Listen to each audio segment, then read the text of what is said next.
Hello, hello, welcome back. Eramaruk, welcome. Harvard, welcome. You could turn for dinner, but that's fine. Take your time. DBK line, hello. Very nice to see you all. I added some new effects to the guitar and bass. I think it's a bit too much, but we're gonna handle it. Let me play a bit more and we'll switch to flying.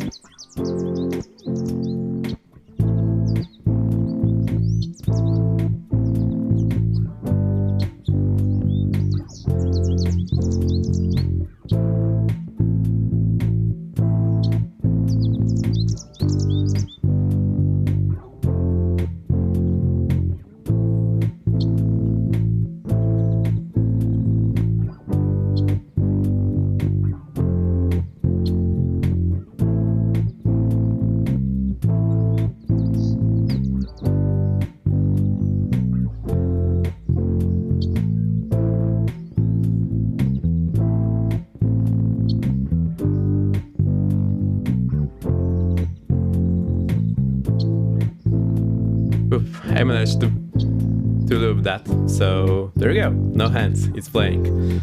I, of course, played the part on the guitar, on the bass. I hope it's not too loud for you. Maybe it is a bit. Let me do it like that. Alright. That was a very long break. Did you get any sleep? I didn't actually sleep. I wanted just to stand and walk around the house, get something to drink, and get everything ready. So that was the plan. I managed everything, although I ran a bit short of time, and now that I'm switching everything up, it's sometimes a bit overwhelming. But here we go. No napping. there's nearly not enough time. I mean, just 1 hour for a break and 1 hour to get everything ready, but halfway through the first hour I decided, well, why not try connect some more effects for the guitar and bass, and I did that. So if you hear any distortion today, that's the reason I added some more effects. Although I still need to adjust them to my liking, but I think it's pretty much okay. The camera is behaving today, so that's great. Sometimes it still shows a rectangle on my face. I have to reset it a few times, but so far so good. If you ever see that's the reason. Ooh. So we are continuing our VFR trip in Poland. We are now going to the mountains, so I chose the Wilga for the flight. We'll see if the live weather is good enough for us or not. If it's not, we'll switch to the Arctic chill weather from one of the presets. And we'll start this trip. I want to visit 3 new airports today, so we're starting from Katowice. We go to the mountains. Let me show you actually. So here's our first leg from Katowice to Bielsko-Biała. Then we'll do just short hop over here into the lake, and then we'll go to the region of the highest mountains in Poland, which are here, and we'll go to this airport. So this shall be nice enough. And let me explain what it's all about. So this website of the VA I'm flying for, the commander, what we have here are the trips. Here's the one trip that I made. We started it some time ago. We are basically almost halfway through. Once we finish it today, I think we might be halfway through. So I finished 7 legs, there's 18 of them. So yes, pretty much. So we started here in the north and we covered all the part in the west, and we are now here. So what we are planning to do today is to make this leg as first one, then the second one. It's a short hop, but believe me, it will be interesting. And then here, as you see, this is the mountainous area, so I want to spend some time here and visit it. And I actually lived here before, so I know the area pretty well, at least those 2 airports. I have actually never been to this airfield, but I have been to the region with the highest mountains, Tatra Mountains. That's the planning, that's the plan. And we'll do that. We'll get everything ready. There's still a few things to do. We'll fly on multiplayer as usual, and I want to fly on VATSIM. Let's have a look at VATSIM. Slarty Bar, thank you for the sub, and thank you for the gifted one earlier for Canadian Captain Mustache. That's very nice of you. Thank you. And welcome. Very happy to have you here. Enjoy. Happy Sunday. Yes, indeed. It's a nice end of the week for me. So there is control, but as far as I know, we don't need to talk to them because, well, we are basically below what they're doing. If they reach out to us, then we'll decide what to do. But basically we'll be flying from here over to here, but we'll be flying very low. So I'll follow the flight plan, we'll see how this goes. If there's any problem with the streams, the audio levels, visuals, anything, please do let me know, I will correct it. Sometimes I miss some things or simply don't say it, or I leave myself on mute or leave you on the apps. Whenever that happens, you can shout or use the blurbs. The blurbs should be on the right hand side of the screen. In the extension, you can just hit it and play something on the screen, just like that. I'll show you.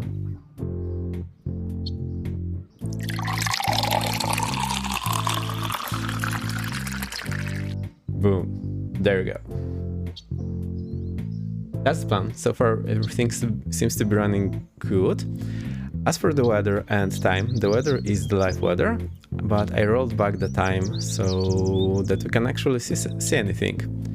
So the weather is live weather preset, but I have rolled back the time to the morning, basically. You can see the sun is pretty low. Although this is winter season and technically the weather is from night, so as you can see, the visibility is not great.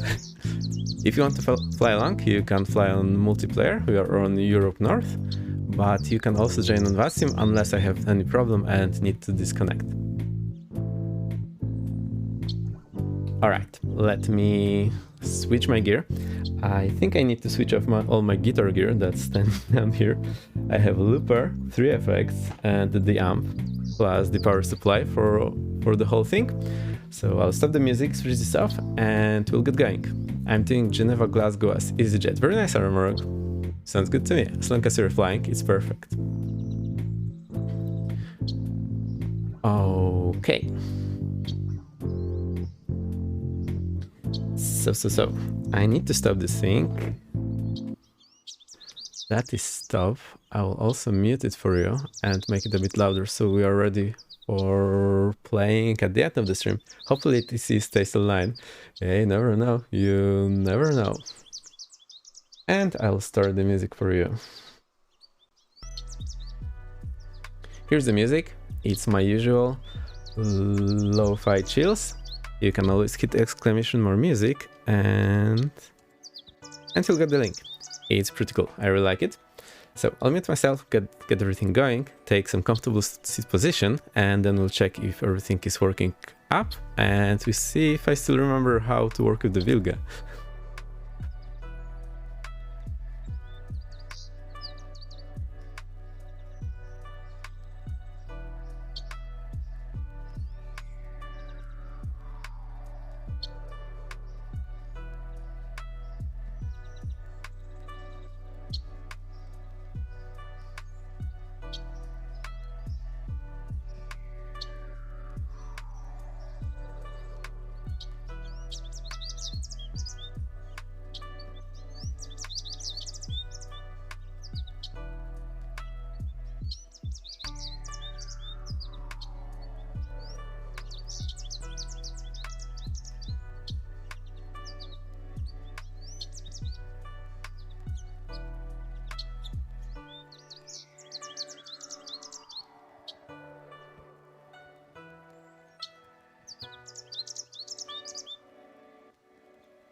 Okay, I think I'm back.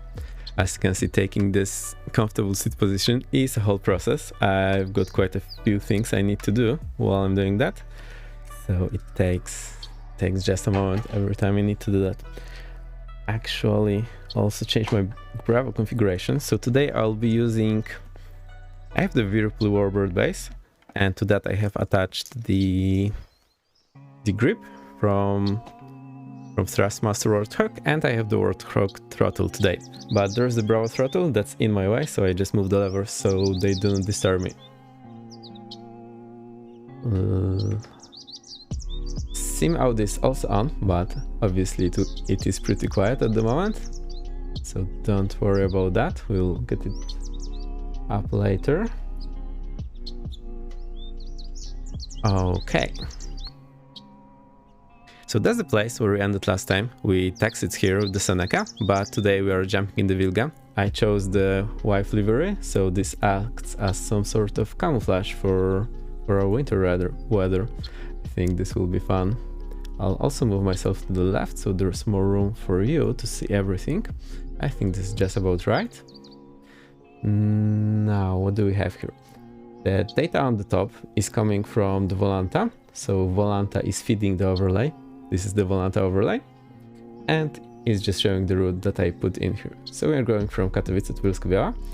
And because this is a trip for my VA that I need to register there, I need to store the acres, which I quite often forget. I fly as Commander 117, that's my personal number.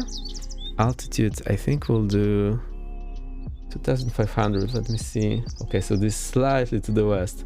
Perfect, the HCB will be happy. Also IRL, no one really cares about that at the low level. One passenger and the route is direct. And we will fly online, VATSIM. And this is Poland's trip. The fuel and passengers should be already there. So I'll just start it with this data. I think this will be just fine. So let's start it, and this is good. Okay, a few times I forgot to start it. I had to redo the full flights offline without you. But yeah, that was interesting. Now we can also connect here and file the flight plan. So let's do that. So this Commander 117. We are flying Wilga. I think. Oh, we can just type Wilga and it's here. Perfect. It's Papa Zulu 04. Let's connect and see what happens.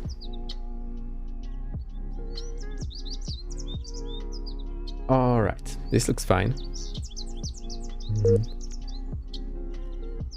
Okay, some model didn't load for someone, but that's perfectly fine.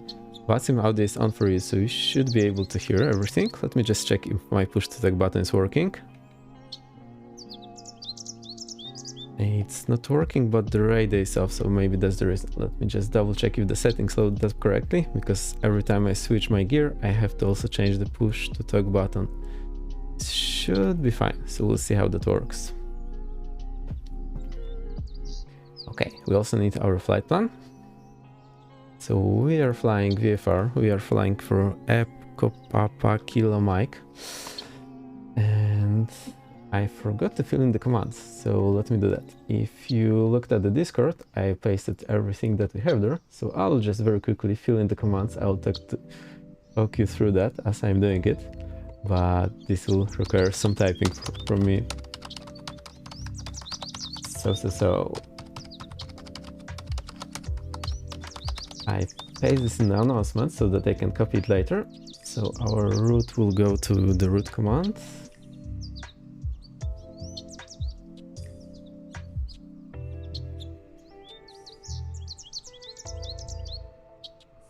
Okay. The route is saved. Now our aircraft. That's Wilga by Godfriends, which I really like. It's a really nice aircraft. Unless we don't have the aircraft command yet. Oh, it's here in the bottom.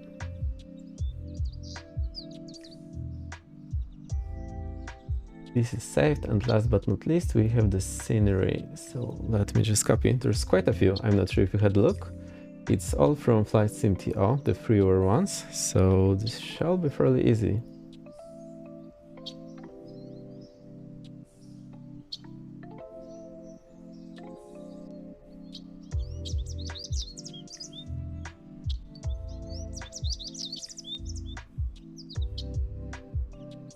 Okay, let's just test it. So what do we have? We have routes. Seems fine. We have aircraft. And you also get the notification from ATC bot, and we also have the scenery. So here we go. That's all we'll be seeing together with the links. So that's covered. Very well done. Fantastic. Let's get back to the flight plan. Now I need my equipment code. As you remember, I have a bookmark for it because I sometimes cannot remember that. So here's our table. And what do we have? I think we'll be just slant alpha, no transponder, no nothing. Maybe we have the transponder. Let's just have a quick look inside.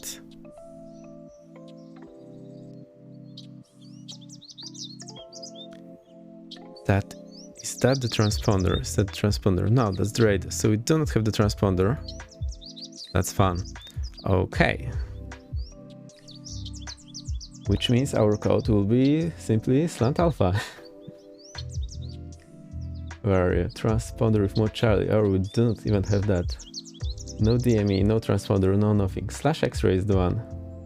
Fantastic.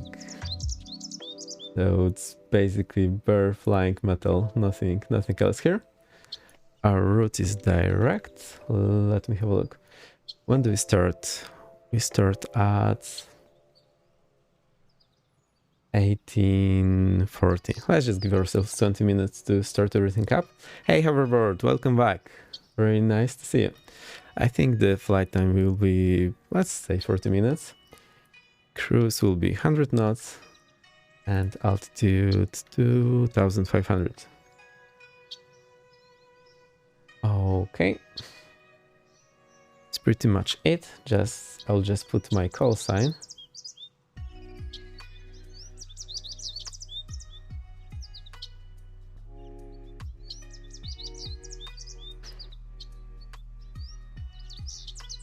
And that's fine. Direct. Call sign commander 107, suffix X, 2500 knots, fuel available, let's say we have 2 hours. Departure time 1840, we do not need that. Echo Papa Bravo Alpha, from Echo Papa Kilo Mike, Echo Papa Bravo Alpha, VFR. Okay, that looks good, we have voice, send and receive, as usual. Let's fly this and see how this works. I'll also try to do the radio check, and I need to bring my microphone in.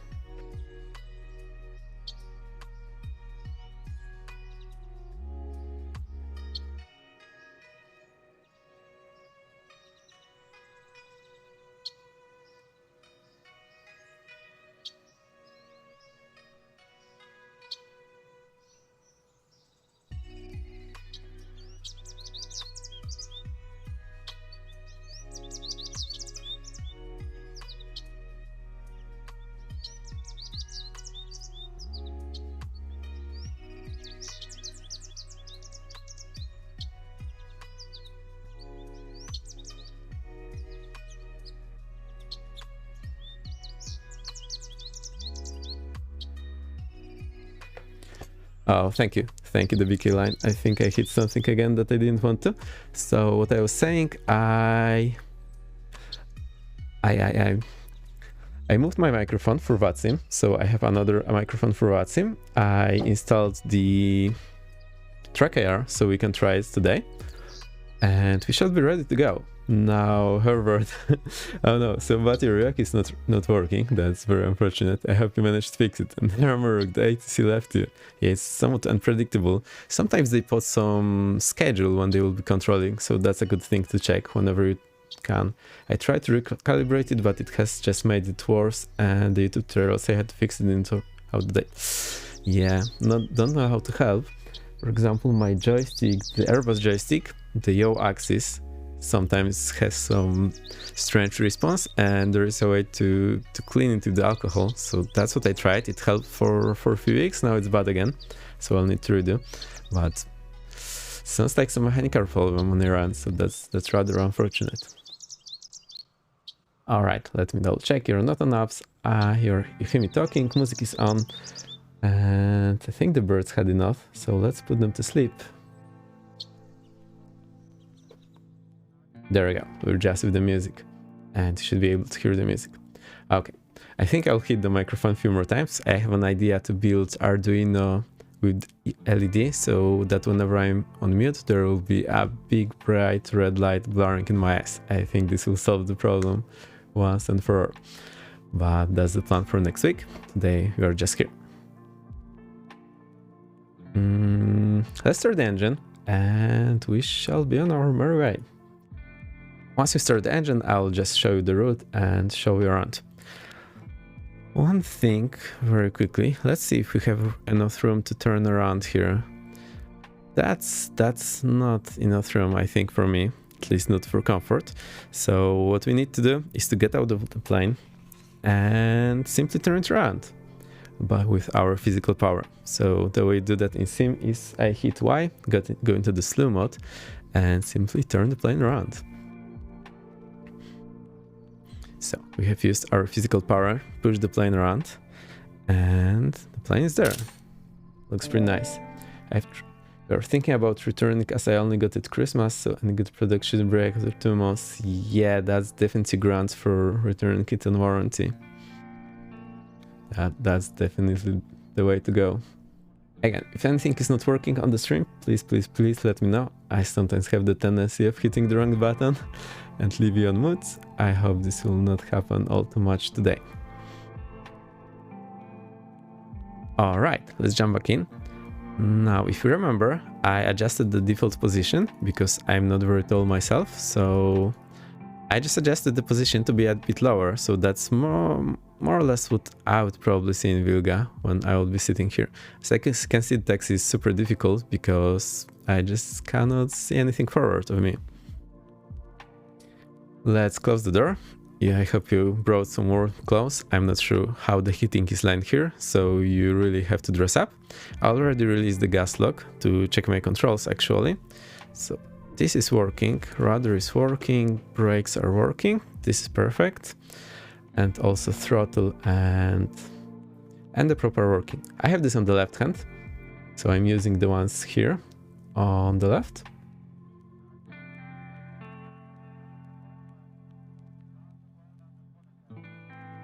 But you can always watch these ones here. It's interesting that my cursor in OBS is not showing where it is in sim. So now I'm hovering, well, let me hover over my stick. Huh. No idea why this is working like that. Well, too bad. I'll just remember it. And so let's get it started. Let's see if I remember how to do that. So what do we need? We need some power, electricity. I think that was somewhere around here. I haven't flown in a while, so I think you'll have a laugh looking at me trying to figure out how to do it again after not doing this for quite a while. Okay, here's our battery. It looks like it worked, so that's something. Now we need navigation lights. We do not need any lights on the inside because it's bright enough. We need the pressure for oil and fuel. I think I see that my cursor is not showing where it is. I have no clue why that happened. Must be something with the resolutions not matching up. Oh boy. The spark shower, we do not need anything here. We'll turn on the emergency fuel pump and the strobe. I think that's all we need for now. Oh, I remember, the mixture needs to go in, so I think I had a profile on Bravo to do that, but I'll just put the mixture in. We need our fuel tanks on both, our magnetos also on both. The shutters are closed, so basically this acts like co-flaps, but it is implemented as the shutters here in front of the engine, so this will open and close.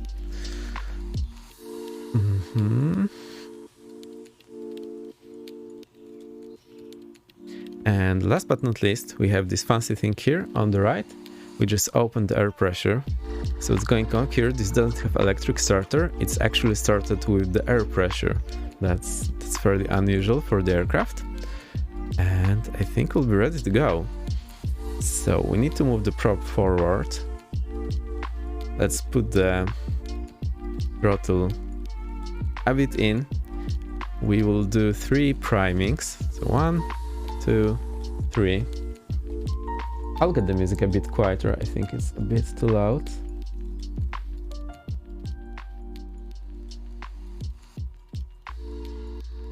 Okay, that should be a bit better.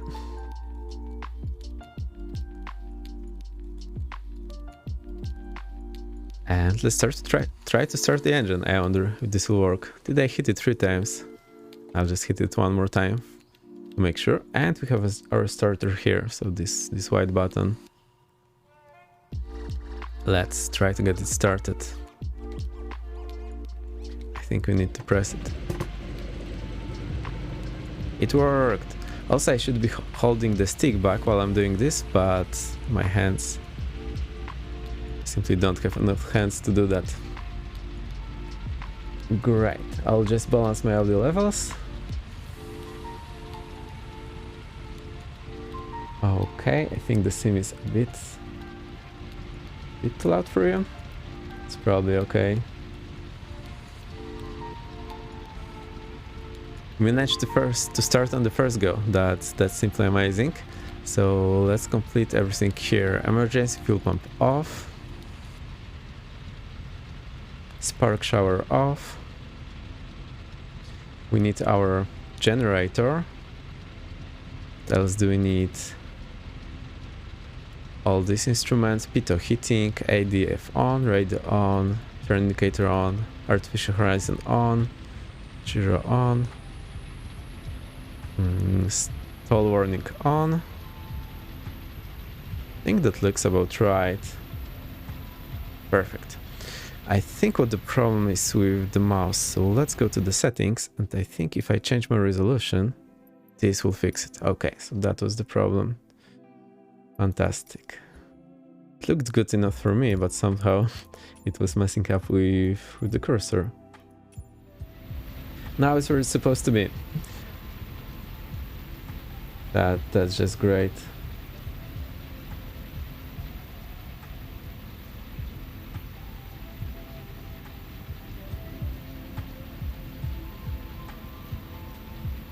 Okay, one thing to note about this aircraft is it doesn't have the parking brakes, but you can insert the chokes, which are linked to the parking brake in the sim. So whenever I release the parking brake, the chokes here under the wheels, they will just go away or simply appear.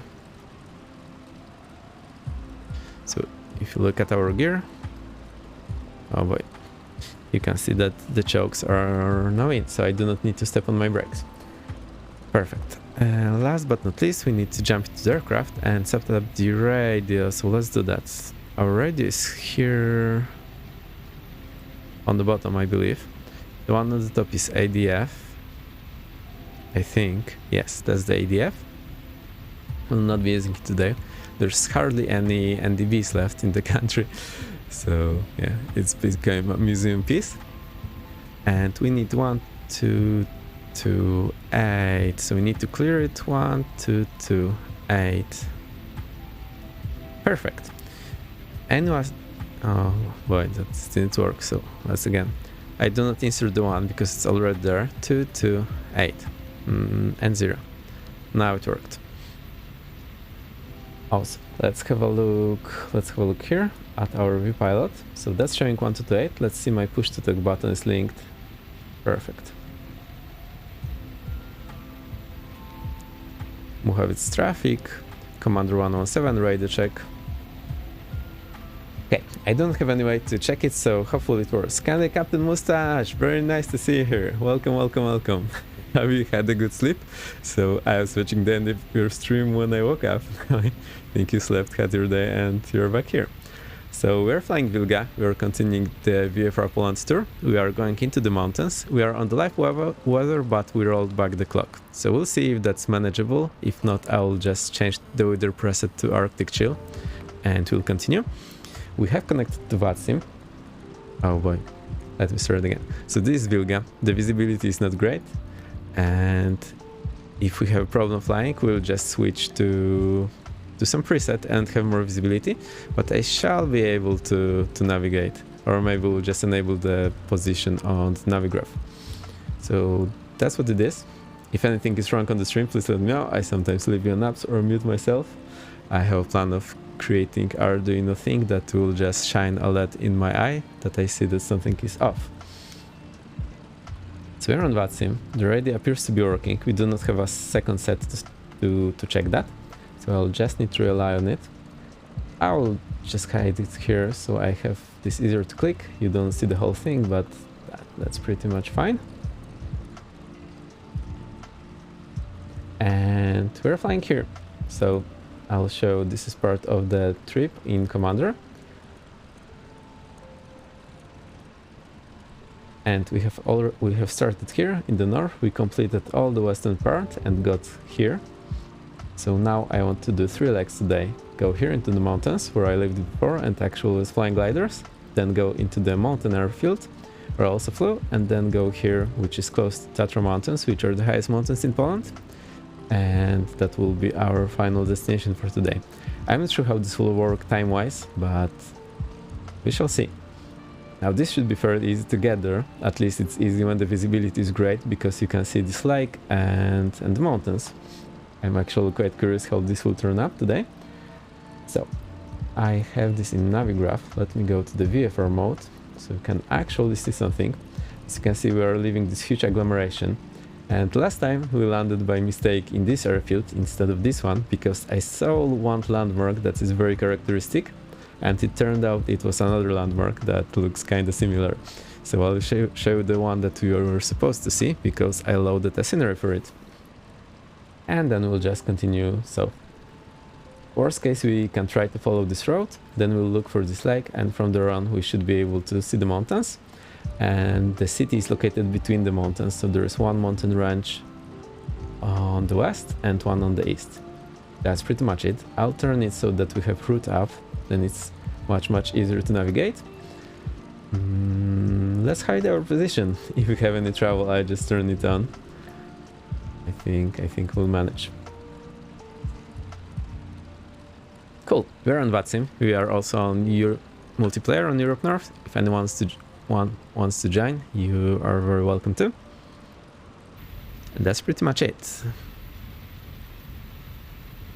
All right.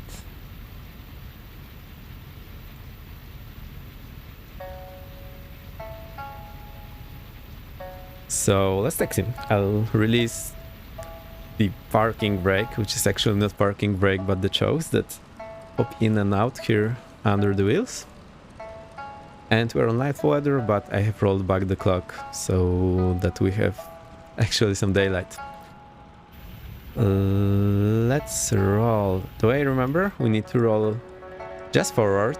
Oh, here's the taxiway, so we'll just take off to the west. I don't think there's all too much wind there. Actually, I can do the wind check myself. And I need to improve my shout at the game, so we have Canada Captain Mustache. So shout out to you. Very interesting streamer, can recommend.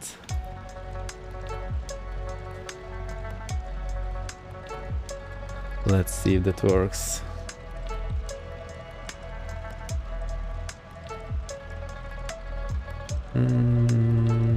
Somehow my bot didn't take it. I'll just do the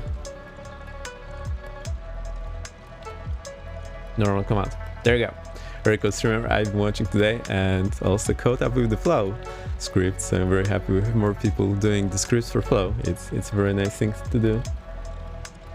I wonder what's up with my commands, but we'll probably check it later. Chewy is here, welcome! We are doing the VFR Poland trip from Commander. We are basically halfway through the trip, so that's something. And Captain Mustache will be fixing the Seneca. I really think this place shouldn't need any fixing. This should be just fine out of the box, but stays with this. The Guitar Legend, actually more of a bass legend. My bass is resting. I played in the beginning as well. Shoot, yeah, shoot, they really should. What to do? Okay. Am I ready? I'll just double check the commands. I'm very confused why it didn't work.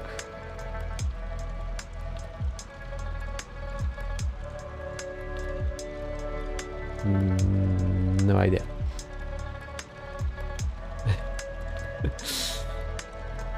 Okay, enough talking, let's roll. I also have my track error today, which I do not use very often, so I'll just enable it and you'll see me turning my head around. Aka, do not forget to turn on acres. Yeah, of course, I turned it on as soon as we started everything. So yeah, I still don't have a good flow. Whenever I'm flying Airbus, I usually have a good moment to do that, but yeah. Slang for what's up. Oh.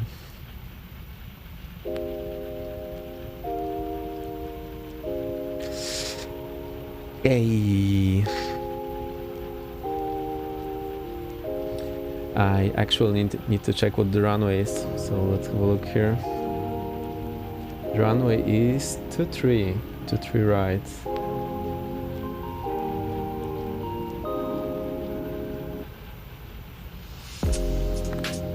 Mojave traffic, Commander 117, taxiing from apron to runway 23 right, Mojave traffic. Going to eat, yeah, bon appetit. Okay, parking brake is released, shutters are closed, let's roll. Okay, I need to use the other throttle.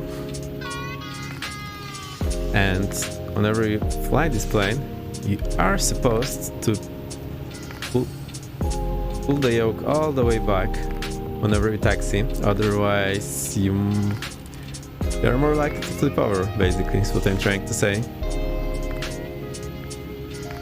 So we'll just roll straight ahead, try to find the runway.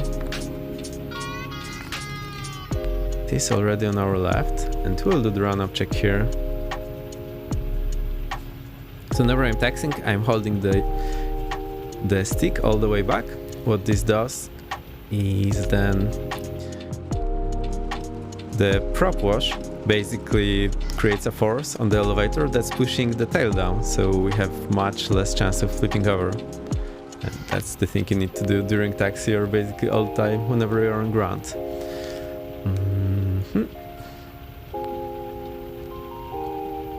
The BK line music seems loud. Okay.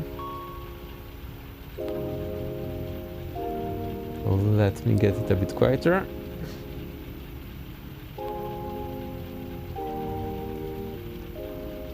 Is that any better?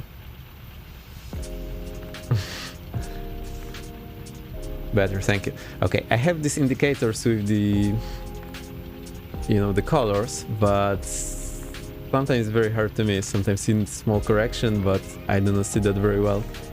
So I'm still trying to find what's the sweet spot, and I'm actually reviewing every stream after I finish it, just looking how it sounds and trying to improve a bit next time. Okay, let's do the run-up. So what do we need to do?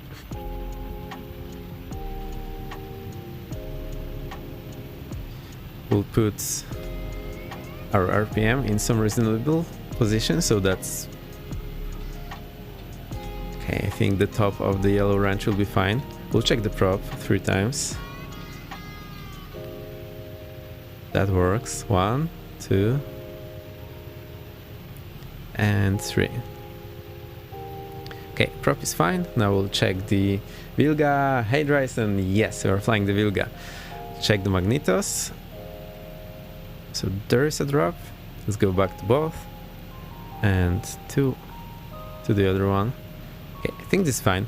The actual procedure here is way more complicated. I have a small old book that lists that, and it's basically a whole graph on one page how to do that. I do not want to do that here. Let me see, flaps 1. Okay, so flaps are 1. Pulling the yoke back is just a straight dragger thing, or would they apply to C172, for example? It applies to all of them, and the reason is because you have the nose gear, and the nose gear is somewhat delicate. So whenever you taxi or take off, you want to release the pressure from the nose gear. Now on takeoff, obviously you need to pull the yoke back, so this releases the pressure. On taxi, however, whenever there's any somewhat strong wind coming from the back, then you will need to push the yoke to release the pressure because it's inverted. But you probably will be able to see the effect. So if you push or pull, you will see the nose rising or going down, and you basically want it up at all times. And then on takeoff, you can start your takeoff roll with full yoke back, and as you gain speed, just release it. And also make sure that you raise the nose wheel just a bit as soon as you have any control on the elevator, so that you don't damage it. It is really delicate, and on grass airfield this can be a problem. Not that big of a deal on asphalt, but on grass and a strip, that's a big deal. You can actually damage it and it will break, and you know what happens next. Okay. Mojave traffic, command 117, lining up runway 23 right, Mojave traffic. Thanks for explanation. Anytime. If you have any questions, please let me know. There's a lot of small tiny details like this that are not a deal breaker in the sim, but in real life they can cause you trouble, so it's better to know that. We also need the landing lights, so that's here in the left. Now it's on. Okay. So the thing about pulling the stick, that's a habit for me now. I just don't think about it, I simply do that all the time.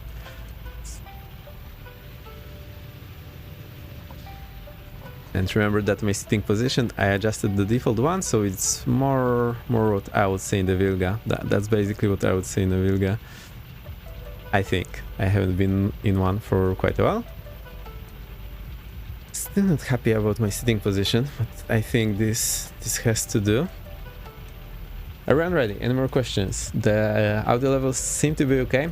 If they need any adjusting, please let me know. So it looks like the music should be somewhere between -30 and -25 decibels, and similar for the Misfits, I think. All right. We'll take off the part to the north. I'll show you the landmark I wanted to show you last time. Actually, somewhat showed last time, and then we'll go back to south. So I also need to hit the B so we get our QNH. Seems to be okay. I thought this is somewhat low. Maybe the B isn't working here.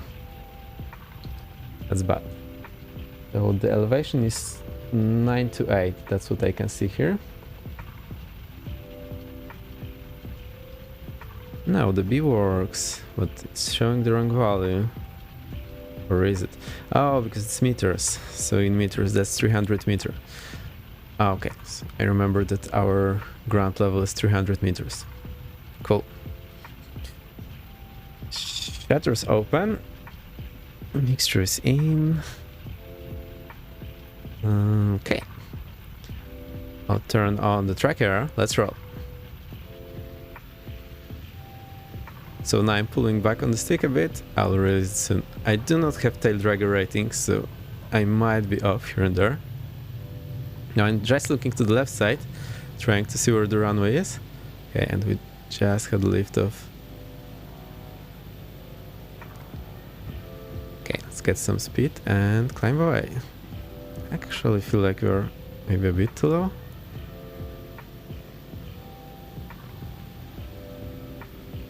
Alright, cool. Let's reduce the power a bit so to get it in the green. Okay, and this is not the weather we can fly VFR.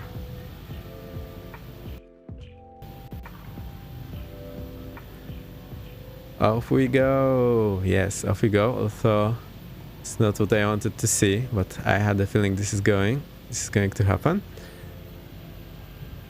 Okay, so RPM is in the green, manifold pressure is in the green. Laps up. And let's go to the Arctic chill, but I need to trim first. Let's try to fly in some circle here, and I'll switch the weather. Oh my. So we go to the flow, choose the weather, and I want the Arctic chill. That's from one of the weather presets that you can buy, from SO, I believe. So I think that's nice for today. I wanted the live weather, but as you can see, we cannot really do that. Hi, VK Line, welcome. Okay.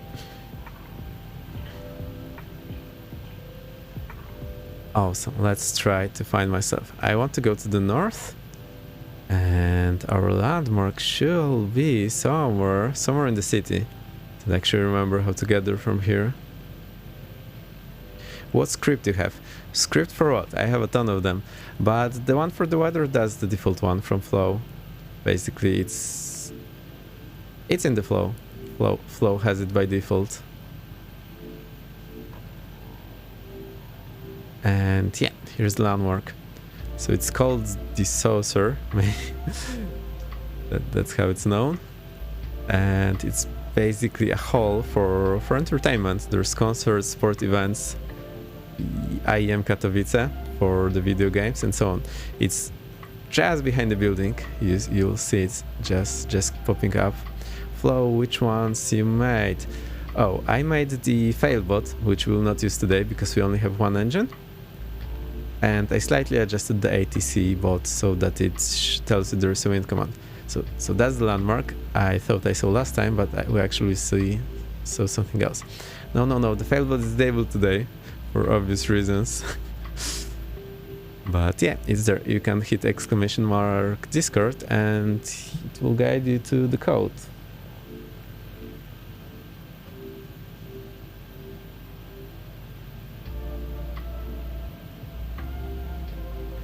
There you go.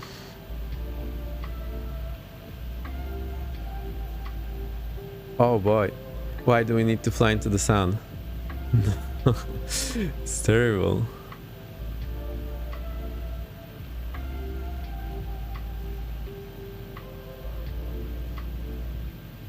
Okay, well, there's nothing. We need sunglasses mode. Sunglasses is not the problem. The problem is I cannot see a thing because the sun is basically lighting up the atmosphere. So here's the airfield we just took off from. Let me report that and we shall be on our way. I'll just reduce the power, so 20 on the RPM and maybe 6 on the manifold pressure. Muchowiec traffic, Commodore 107, departing to the south, last call, Muchowiec traffic. So here's a lot of routes. We need to follow one of the big ones to the south. I think... No, that's not the one. That's the one.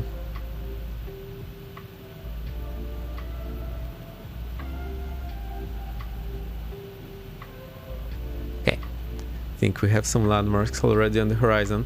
So there are those chimneys that all the obstacles come from Willow VFR pack that you can get on Flight Sim 2.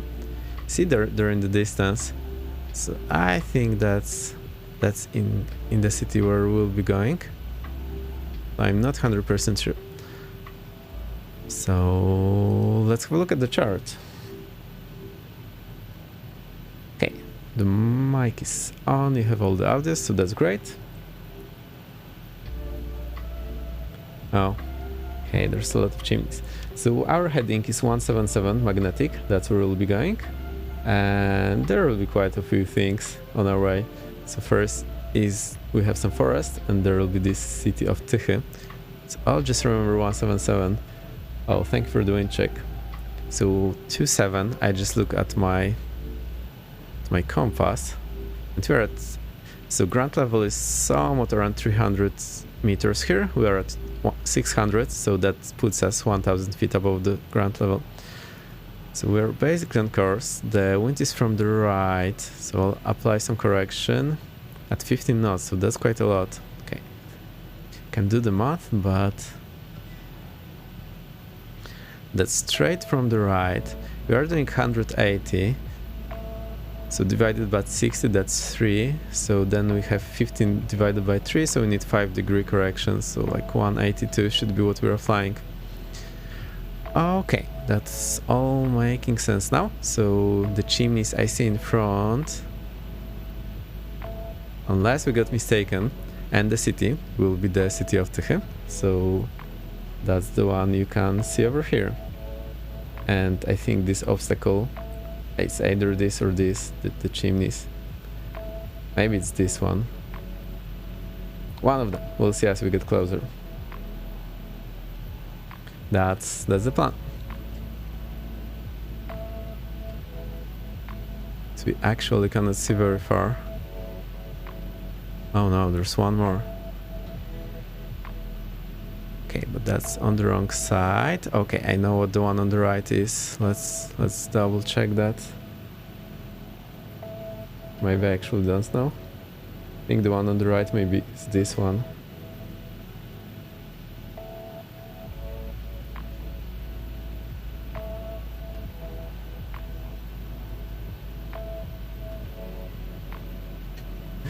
Great start.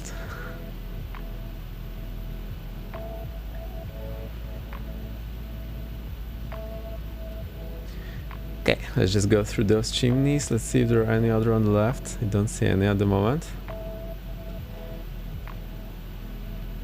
And our destination, ground level there is at 450 meters. So let's continue at what? 450 plus 300 meters. Let's stay at 600 meters. That shall be 500 feet above the ground level. We can already see some mountains in the back. As soon as I see more, that will make me feel more at ease, because I will just recognize them. I need to also try to trim the aircraft.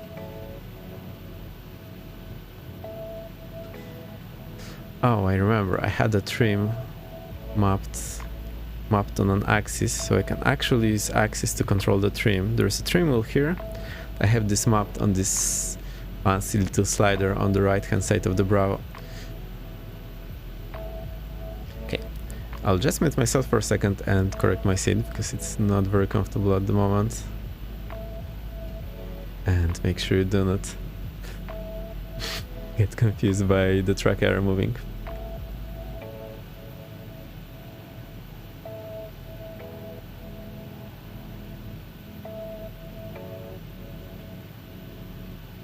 Okay, that's much better. Mic is on, music is on, audio levels are on. So I think you should be hearing everything about right. I'm not brave enough to do straight VFR flying. I either use the GPS in the GE aircraft or Navigraph. I need more practice in GE plays before I fully commit. It is an art, and that's true. It's not very difficult for me, but yeah, it can be kind of difficult, so no worries if you have problems. But when you're flying on the GPS, what you can try to do is start identifying things you see on the ground. Like, look, there's a city, there is a lake here, and I will just try to identify this on the chart.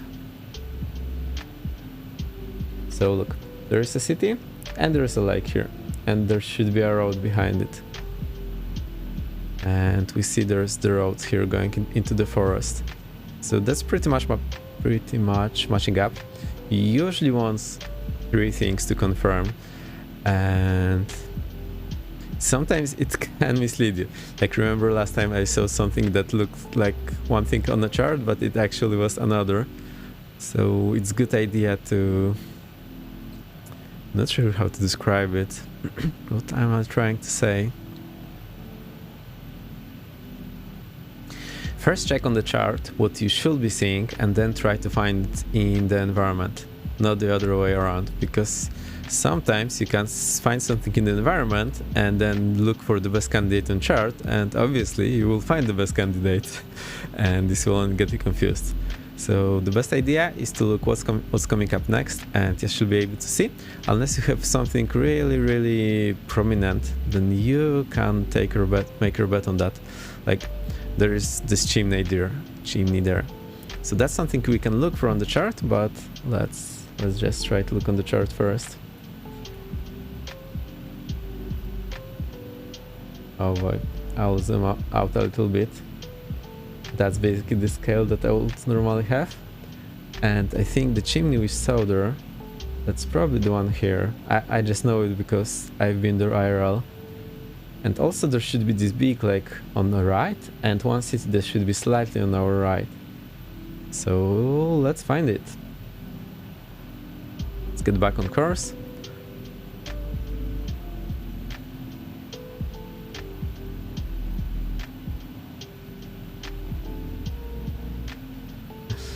And I'm not very convinced we're seeing all of those things there. I was doing it the other way around in sim and then try to find it on the chart. Yes, that usually works unless there's two similar things on the chart and in terrain. Like, remember 2 streams ago, I believe? Maybe, no, a bit more. I found a city at a river and it turned out it was another city because it just looks similar. It was a city at the river. Usually a bit more than that, and it's a good idea to identify something and then look for next thing straight away. Now, luckily for me, I know the terrain here, so I can just make some guesses.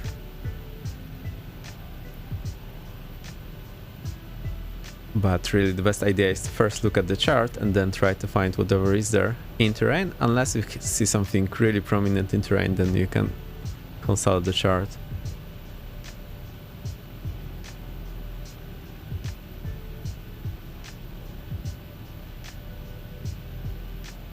So here's this chimney, and this should be the lake on the right hand side, although we are a bit low for that, so let's climb a bit and I'll try to show you. Or it's actually just showing up there. So a thing like lake you cannot really mistake unless it doesn't have any distinct shape or it's not the only lake in the area.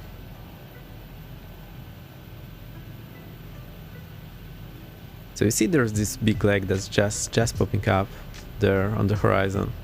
There's no other lake in the area, so that's fine. Thanks for the tip. I also like seeing your aircraft move around like that. I keep thinking it's my fly stick and keep calibrating it. Now the aircraft actually in real life will just do that, the aircraft. So unless you're flying on the very early morning and in the evening and there is zero wind, that's the time when the air is most stable, and then just aircraft flies like butter. Normally during the day it is a bit bumpy, so the aircraft will jump all over the place usually.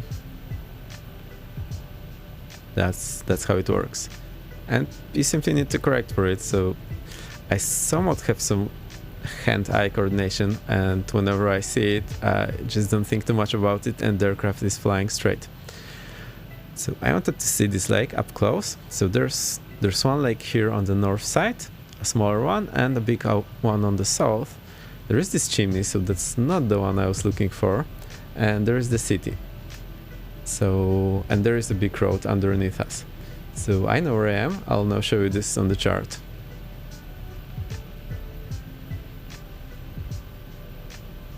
And we are like 200 meters above terrain. So here's the big lake, here's the smaller lake on north, here's the city, and here's the chimney. And now we'll just follow this road and go through this lakey area, and we'll go into the town that I wanted to see, and there should be another chimney here and one more somewhere here in the city, which for some reason is not marked, although it's a bigger one. I hope this is making sense.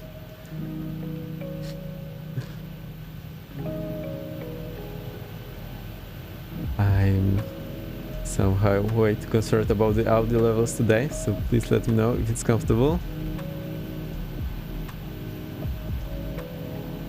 Okay, and the mountains are just popping out of this shining atmosphere.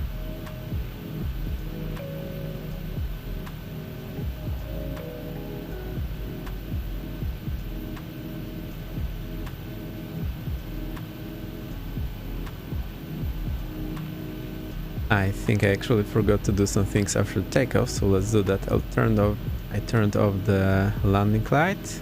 Is there anything on top that I need to do? I don't think so. Oh, I forgot to close this air starter thing. Okay. So now we are flying between all those lakes. The big one is we're just passing it on the right.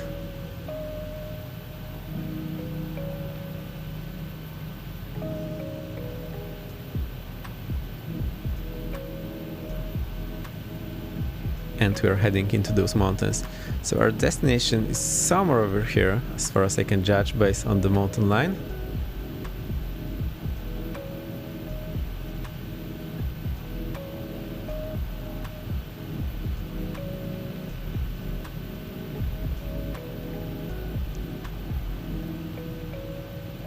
So we are passing this lake, we are here. I think we need to correct a bit to the left. Normally I think we would fly a bit higher so that we can see all the terrain features much easier. Let's have one more look on the chart. So we are passing somewhere over here, so we now do not need to fly our heading, we need to fly like this heading.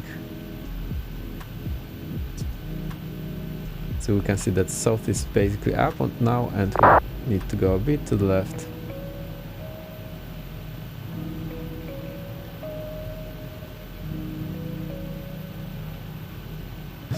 And this blinding sun is just brutal.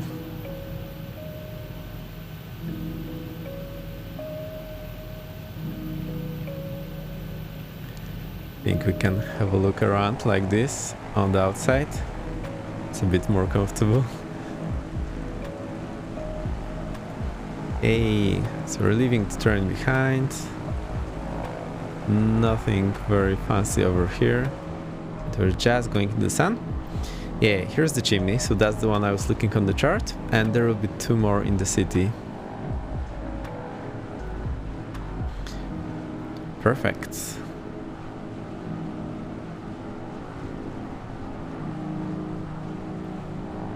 Let me take some screenshots.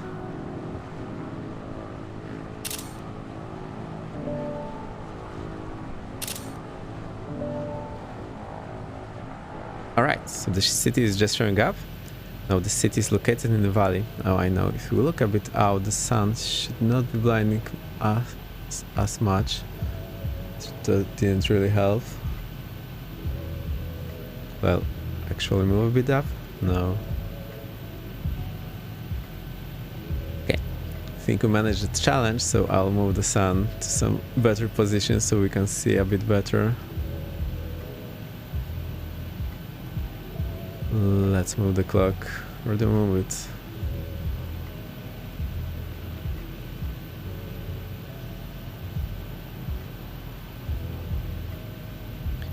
Oh boy, wherever we put it, it's just blinding us. I think I'll stay at this one for now.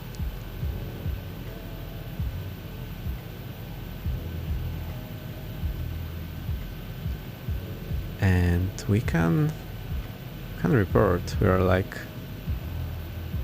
3 miles north, and we are 2,500 feet basically. Wilga traffic, Commander 117, 2 miles north of field, 2,500 feet. We'll do tour around the city and then go for full stop landing. Wilga traffic. See if that changes.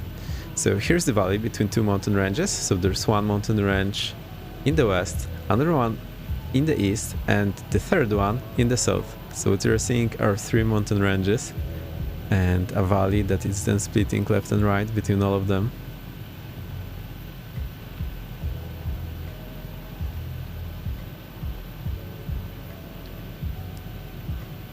Okay, looks pretty nice. Our second destination is behind this mountain range, so what we'll do, we'll just fly over this pass and get down there.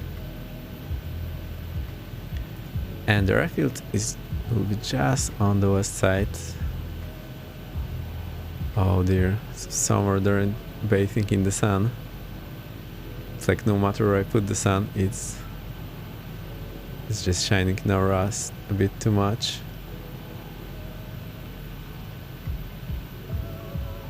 I think that's how it's supposed to work, but I'm not tall enough to use that.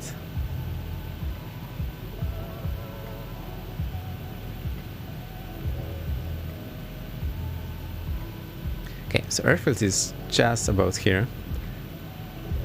It's an actual grass airfield, and basically now only one runway is mainly used. And here's the airfield building. plus the hangars.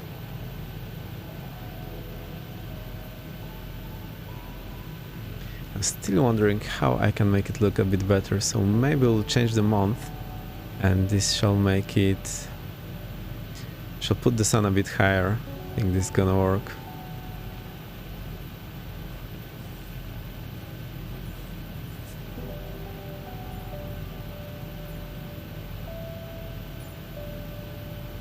Oh, I think that's better.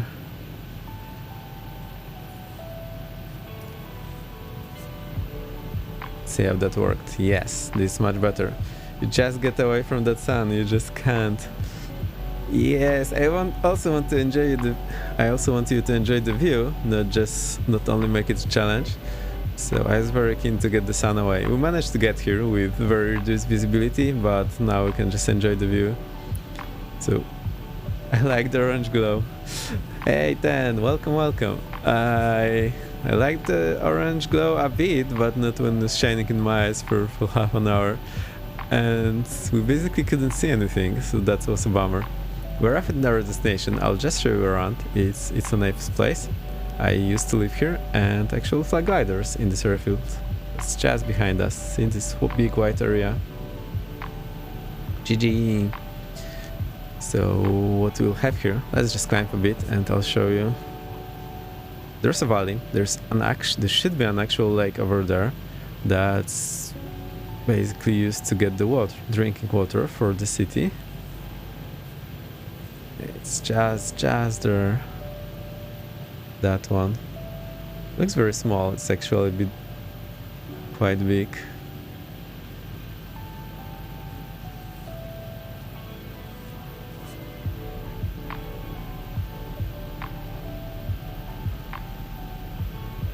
So here's the lake, here are the mountains. Yeah, I think we have seen the 10 minutes until landing somewhere.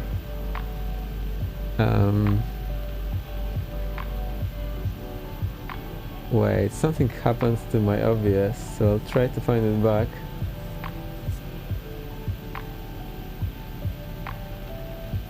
Okay, I got it.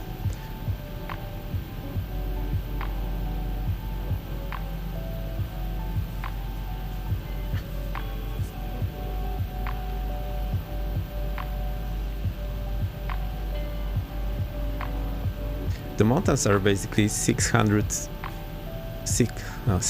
meter tall when you start at from the city, so that's just a bit above 2000 feet.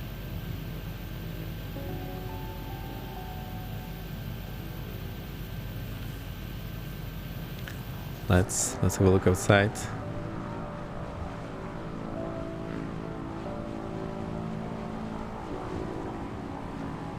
The building is here. There's a cable car running from the bottom up to this building, I believe.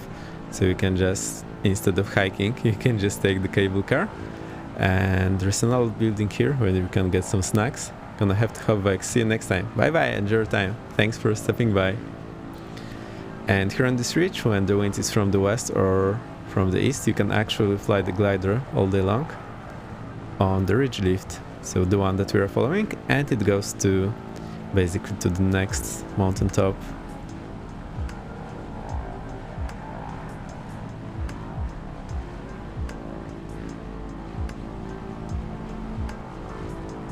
We are still climbing, that's why it's somewhat slow. At least I hope we are.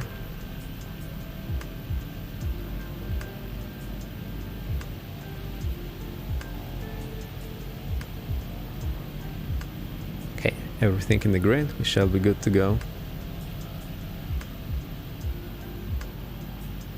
And what you see in the back is the highest mountain peak in the whole range, whole mountain range.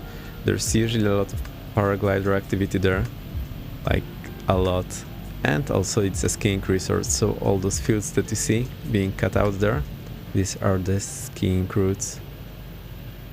I like the mountain scenery. In sim, not so much IRL. Those cable cars would be a definite no for me. Well, I like mountainous areas in sim and in real life, so yeah, that's very nice. Whatever you like, just do that.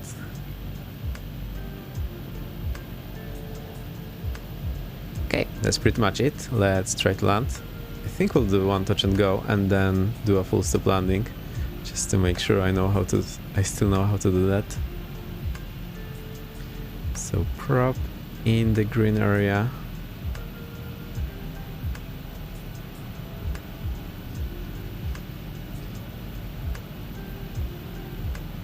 I'm still not very great at trimming this plane. As you can see, now that we are much higher, it's basically much easier to navigate because you can see more.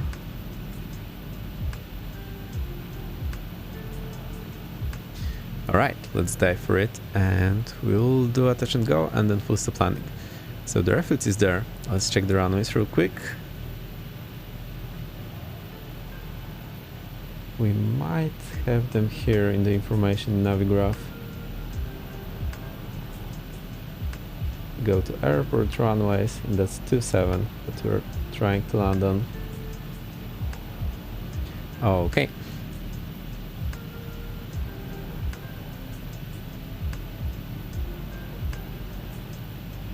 There is over there, basically this white area, and because there's no concrete runway, it might be difficult to spot it if you don't know the place. Assuming landing the Wilga is different from staying with a tripod landing gear. Not very much, it's just that you need to be aware to basically have some positive pitch on touchdown. But it's somewhat similar. Again, I didn't fly the tail dragger in real life. You will see how this goes.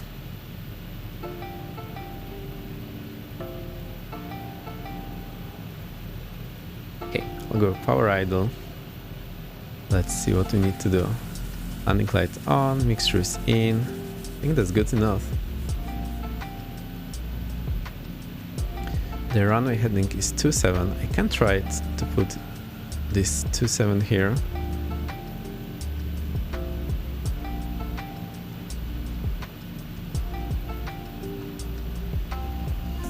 So now this should make it easier for us to land. Let's check if we can see it. Okay, I'll go flaps 1. Prop forward. Flaps 2.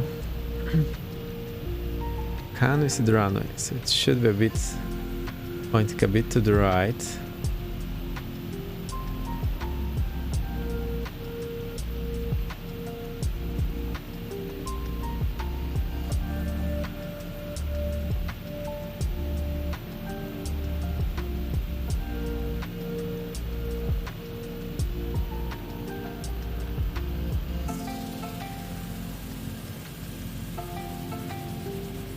Okay, I'll just aim for this. It should be more or less what we need. And now there is there's a small road that's not very great to see here, but we basically need to land behind that. Now there is a fence surrounding the airfield, so we wouldn't like to hit it.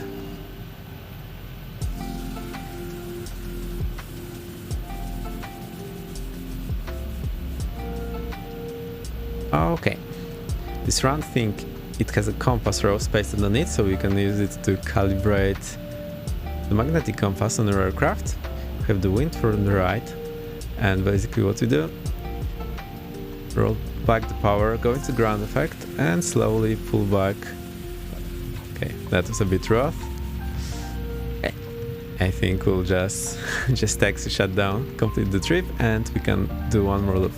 I'm again pulling back on the stick to make sure we do not trip over. And now we need to taxi flaps up 168, so not bad. Hey, this looks like the real thing. I have the scenery from Slide Sim still, as you might have seen. Okay, need to slow down a bit.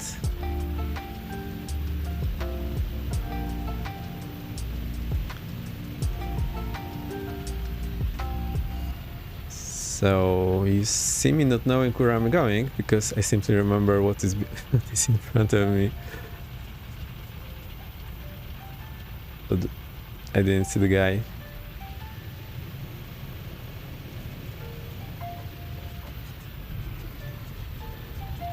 Okay, It's maybe a bit too fast. Okay. We'll put the wheel chokes. So we do not have parking brake, but we can put this thing in. Basically someone from the ground will need to do that for you. I think we rolled through that aircraft as well. So that didn't turn out very well. Let's go. Landing light off, and we can shut down the engine. Now what do we need to do here? Let me try to remember. We'll turn off the alternator. We forgot our radio calls. That's a bummer. Radio off, ADF off. Everything that we don't need, so all the instruments. Pitot heat. Okay. So we can shut it down. We pull the mixture and add power. Okay. Probe back, this back. Fuel tanks off, magnetos off.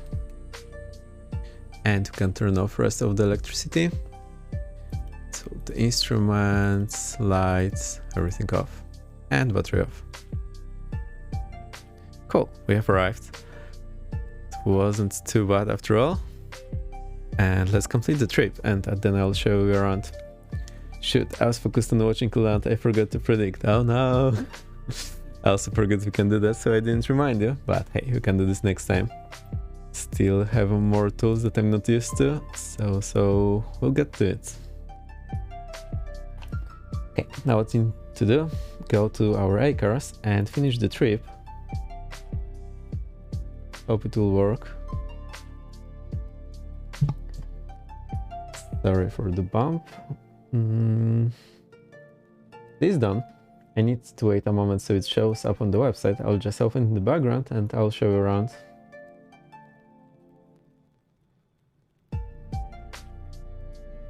So basically I want it to show here that I completed another leg, and then in another browser I am logged in, and I'll request next leg for us. Okay. Somehow I feel like the plane is tilted to the right, but it isn't. Let's jump out and I'll show you around. What's there? So I think we can make the position a bit higher. The default position. So I'll make it like that and hit Alt F10. Or is Control F10? Control F10. No, that didn't work. So that's Alt F10 maybe. Alt F10. No. Maybe Shift F10. No. Not working for some reason on me.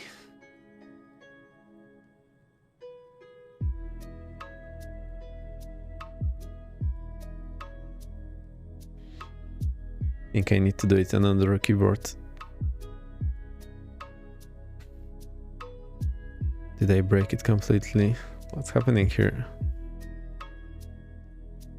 Oh, I know.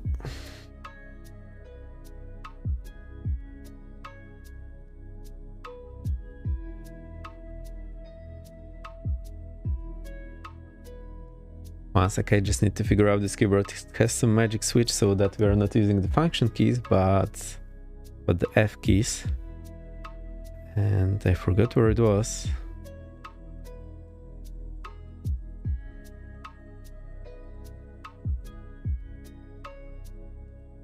Too bad, I don't see that, so I'll use another keyboard. Just move myself a bit up. I think this is better. And then hit Ctrl F10 or Alt F10.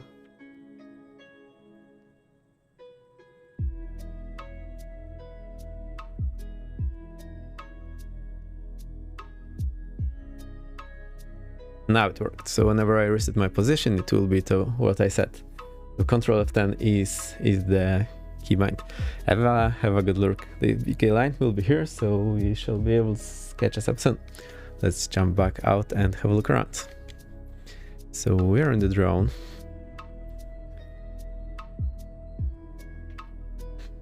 Cool. There's a hangar with basically the aircraft. There is the glider hangar in the back. There are a few new hangars with a variety of different planes and helicopters, and here at the back is the factory that used and still produces gliders. If you know, there's quite a lot of gliders built in this town, so that's where they all come from.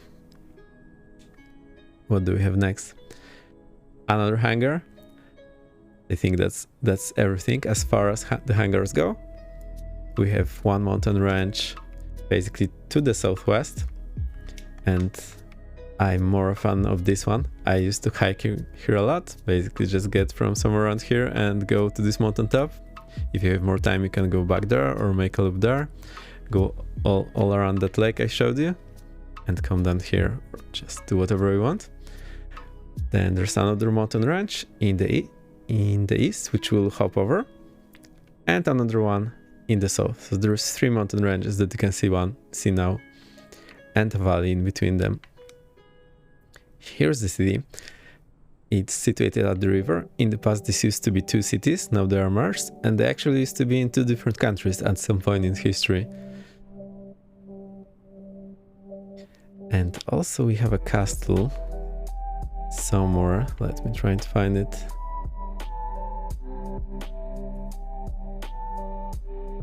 Where will it be?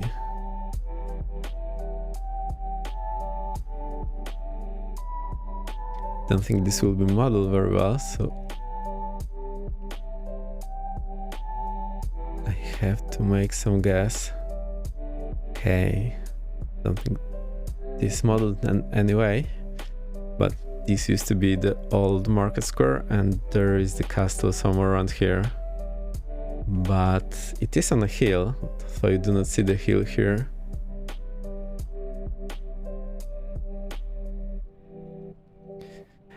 And also there's a power plant somewhere in this region, but there is no model here. Actually, there's one chimney here and a few more, so this thing here is a power plant. It's pretty prominent.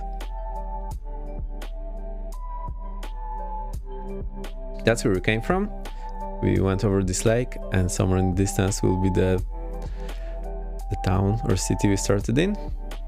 Here's another power plant that is modeled. And I have those models from Wilga VFR, from Flight Sim TO. And I showed you the highest mountain peak in this mountain range. So it is this one. Now you can see that this is an actual mountain range from this altitude. It basically covers this area. And that's the lake, that's the source of drinking water for the city. Here runs the cable car. We used to fly gliders on a ridge lift on this ridge when the wind is from the west or from the east, and there's a lot of paraglider activity on this mountain top.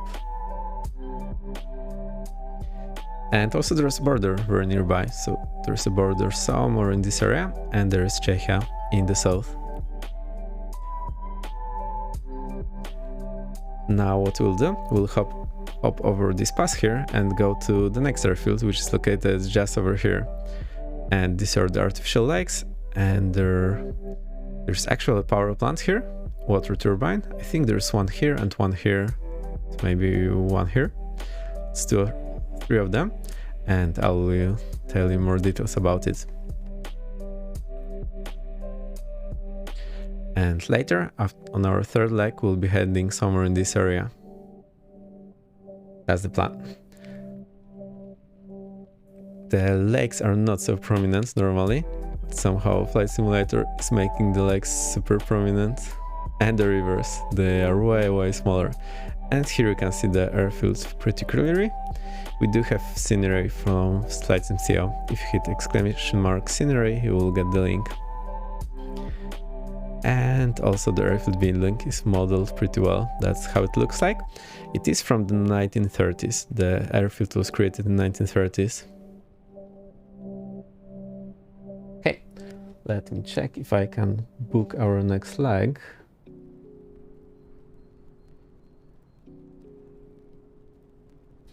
Perfect. So this changed from 7 to 8, which means I can go in my other browser and dispatch another leg. In the meantime, you can have a look here at the town. Our looking time wise, we are up 1 hour 30. Quite a lot, but we spend a lot of time setting up everything.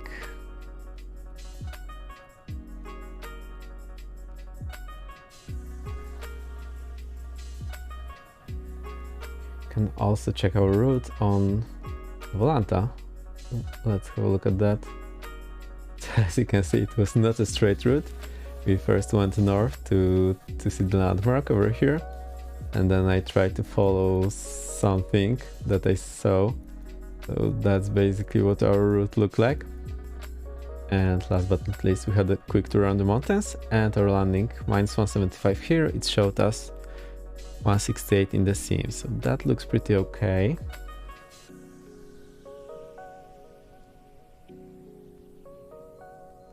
And we can slowly start the next flight, which will be a very short one. I think it will be an interesting one, and I have a few more stories or maybe explanations what our next destination is, because it's an interesting airfield. It's basically a mountain airfield, and there is a mountain glider school there. I used to fly there as well. The landing is uphill, takeoff is downhill. It's a place with quite a history. Okay, that one is done, so we can now go to A cars and try to load this from the dispatch. Perfect, this loaded, I'll just fill it in. So Commander 117, 1 passenger, go 3500, cargo 0, direct, online VAT sim, Poland tour. And we'll start the flight, so Chewie doesn't get bothered, because we often forget it and then have to redo the flight. This is done. I'll now check the description here so that you can actually see this in the overlay. Echo Papa Zulu Romeo is where we're going. It's called JAR. And we need a flight plan, which will be a simple direct. Any questions, please know. If anything is off with the stream, like audio levels, or I mute myself or reveal apps, please shout or use the blurb or anything. I clicked the wrong button, I think. What happened here?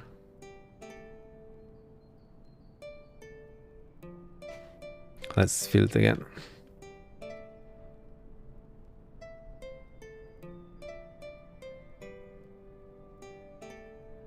Enter text route. I always need to put in the text route, otherwise the Volanta is not very happy and not showing everything. As soon as it's in, now you can see it.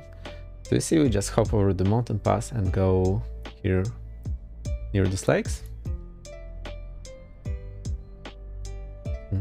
I can just zoom in on Navigraph because I do not need to look there to get to our destination.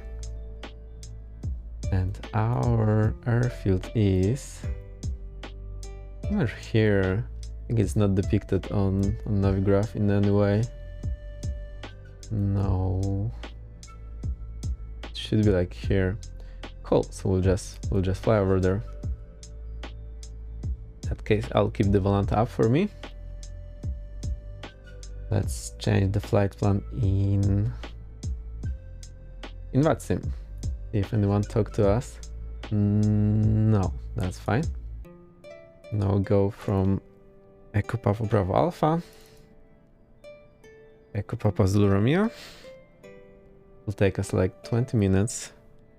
We have fuel for 1 hour 30. I think we'll need to refuel at our next stop. 3500, 100 knots, /X-ray, so we basically have nothing except for the radio, and it's done. Cool, let's go. Any questions, please let me know. And we can jump back. So, and we're back. Start the engine. Let's see how we need to taxi out. So we just go... Okay, we need to go hard to the left and then exit here so we do not kill this aircraft. Vex, the man, the myth, the bloody legend. Hey Ivan and Rocky, welcome, welcome, nice to see you. We just arrived at our first destination, which was my hometown. Back in the day, I used to fly gliders here and hang those mountains and all sorts of stuff. Now we're doing a short hop behind this pass, and there's another mountain airfield actually, which I'll show you around.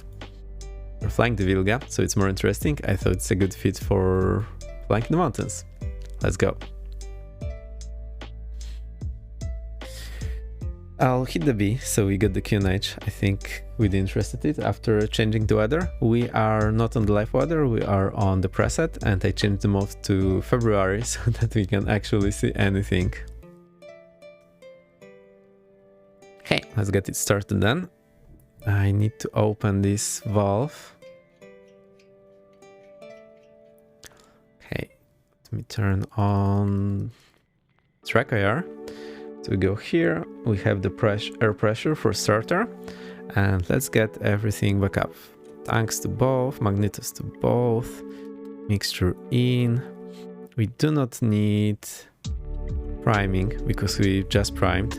Prop forward, throttle a little bit, trim is in neutral position, shutters are closed, it's super cold anyway. Okay, we can start now the battery, get the position lights, the beacon lights, and what do we need for startup? Spark shower, pressure for oil and fuel, temperature for oil and air. And that's pretty much what we need for startup. Oh, also emergency fuel pump. That's it. Any questions? Please let me know. I know everything is Polish, but should be somewhat recognizable, maybe except for the switches here. You can always use the American version, which has everything in English. Okay, so let's start. I will just hold the stick back, step on the brakes, and we have the starter here. Boom, work like a charm. I'll cover it, release the stick. We'll get our chokes off. So I do this via parking brake, but this is not actual parking brake. It pulls these metal bits under the wheels. And that was super quick. We also need to turn on all the instruments.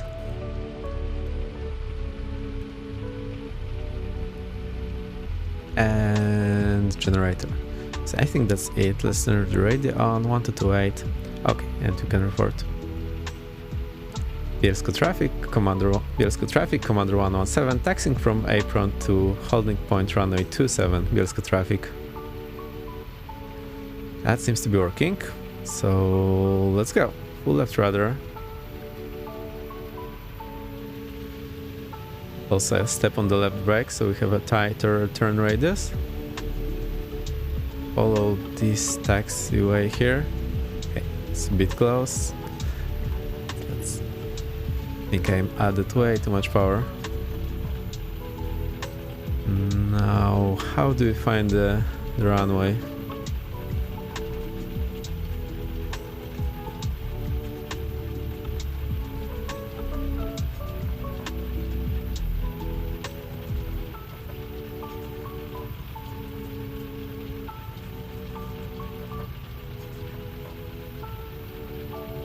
Also, I'll show you one more thing here on the northeast part of the airfield. I think our runway will start somewhere over here. That should be fine enough for us. Bielsko Traffic, Commander 17, lining up runway 27, Bielsko Traffic. Okay, before we do that, just step on the brakes, stop, let's do everything. So landing light on, flaps 1. What else do we need? I think that's everything. Let's open the shutters this time.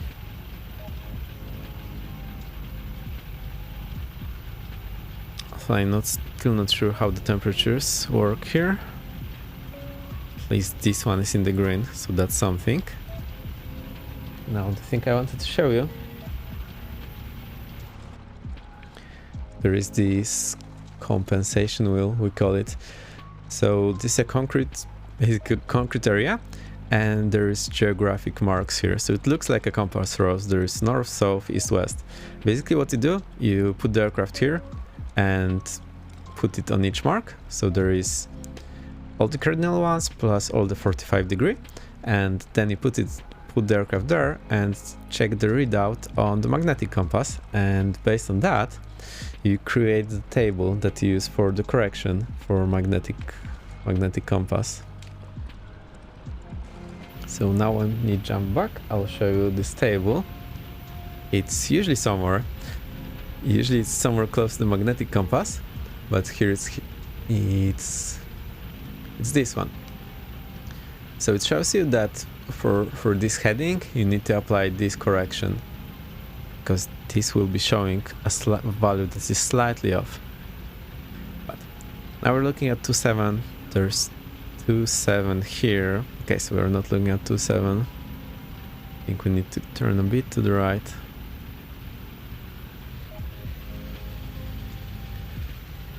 More or less. So we're looking to take off at this house.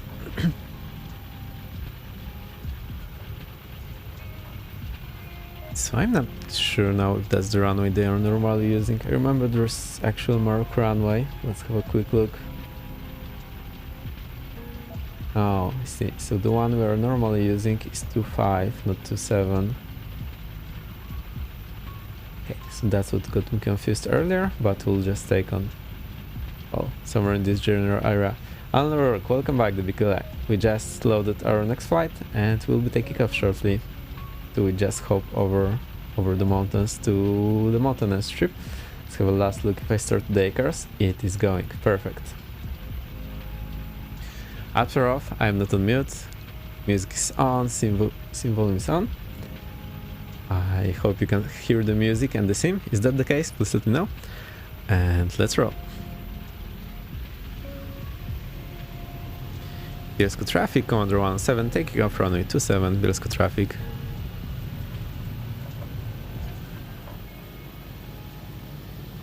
Basically takes over before I can do anything.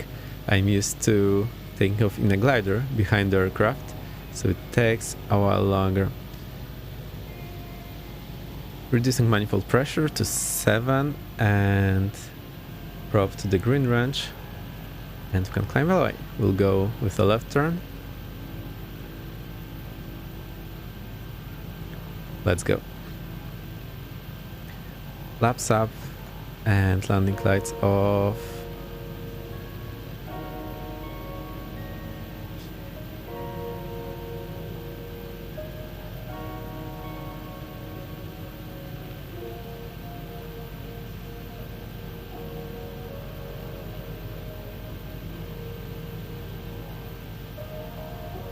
We are climbing now. That's what? 1000 feet per minute. Basically you need to multiply this number by 2 and it will give you hundreds of feet. So 5 meters per second means 1000 feet per minute. For the airspeed, basically 180 is 100 knots.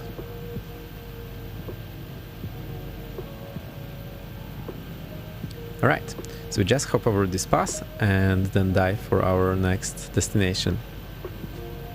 And there you can already see, looming in the distance, there is a lake on top of this mountain.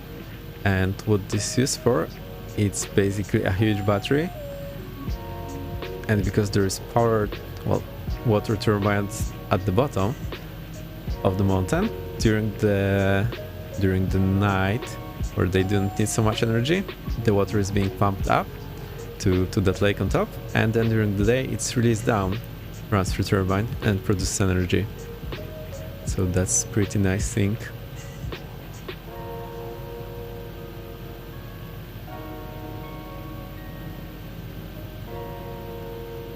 Okay.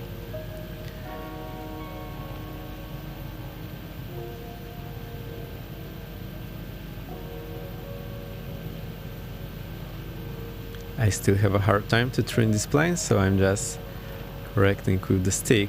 But yeah, it's basically looking all over the place.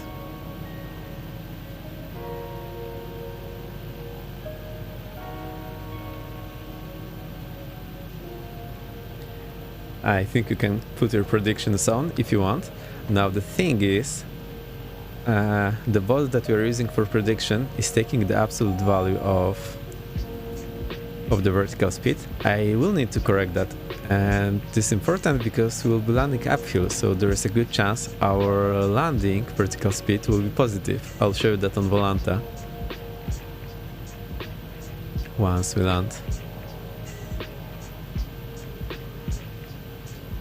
So now I can see way too much from the aircraft. Maybe it really depends on the speed, what we can see. Okay, I think it's pretty much okay.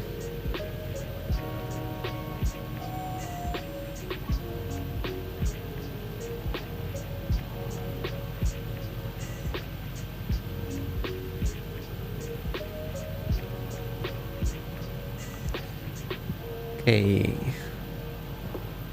We have one prediction, -1/6. I'll try to make it positive though, but the bot just takes the absolute value. I'll show you. And the landing is uphill and takeoff will be downhill, so that's an interesting place.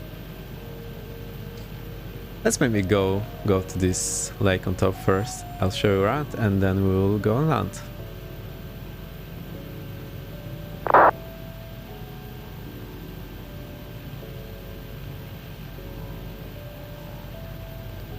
JAR traffic, Commander 117, 1 mile to the west, we'll fly over the hill and then do full stop landing, JAR traffic.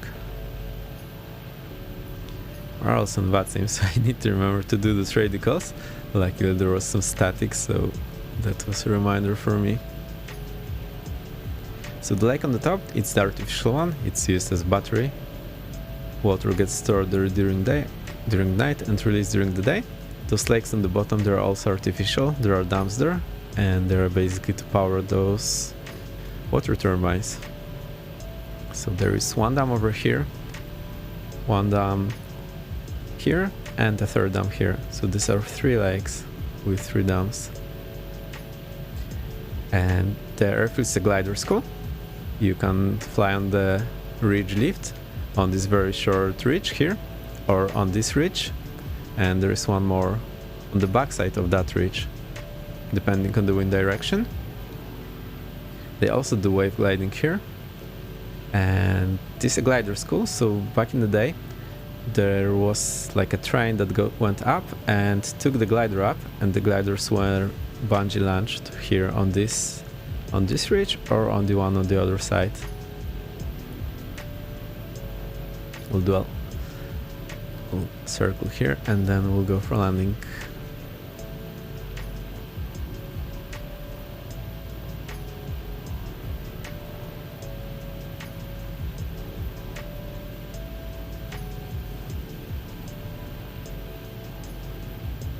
Interesting.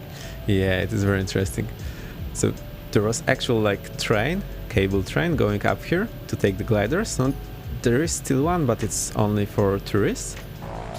And you could launch the glider either on this ridge or this ridge, and that was bungee takeoff for the glider.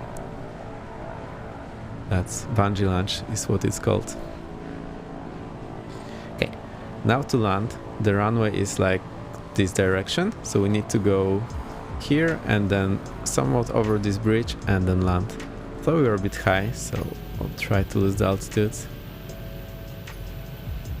Power idle, I'll close the shutters, prop forward, let's get the airspeed down, flaps 1, flaps 2, I think that's all we need for this landing. And you can see it, because of this huge prop, it creates a lot of drag, so you can basically dive like this.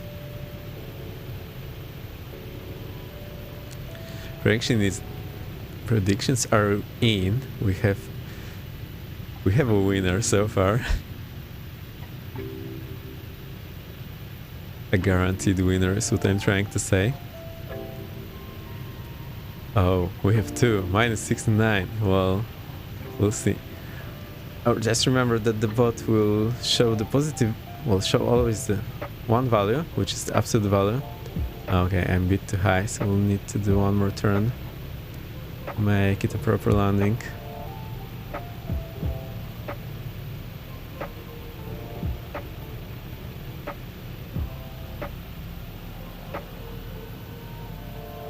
I'm still not very used to flying this aircraft. It feels a bit weird because of the viewing position.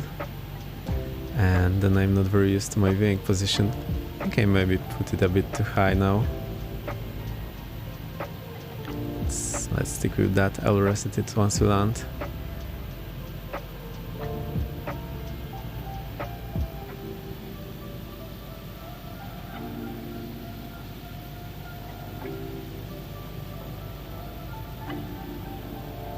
Now what you need to do, stick to this ridge and then turn over the bridge.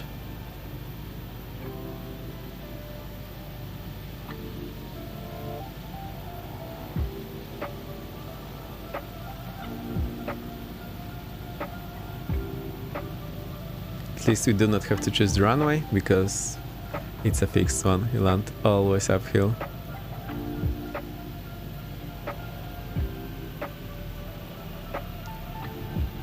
Okay, I'll go flaps 3. Prop is forward. Oh boy, they are way too high.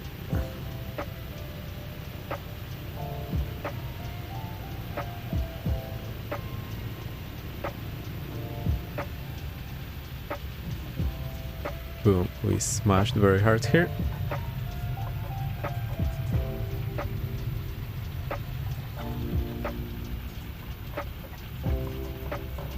I was too late. We'll have one more today, so no worries. Laps up. Forgot the landing light. So where you park the plane is usually here, although there's a bit of a terrain that's not really here. So that's where the aircraft sleep, the gliders sleep in the higher hangar. Let's just turn off here. I'll set in the chokes. So there's no parking brake, just the chokes under the front wheels, the main wheels, and let's shut it down, then I'll show you around. How do we do that again? Turn off all the instruments. Forgot that one.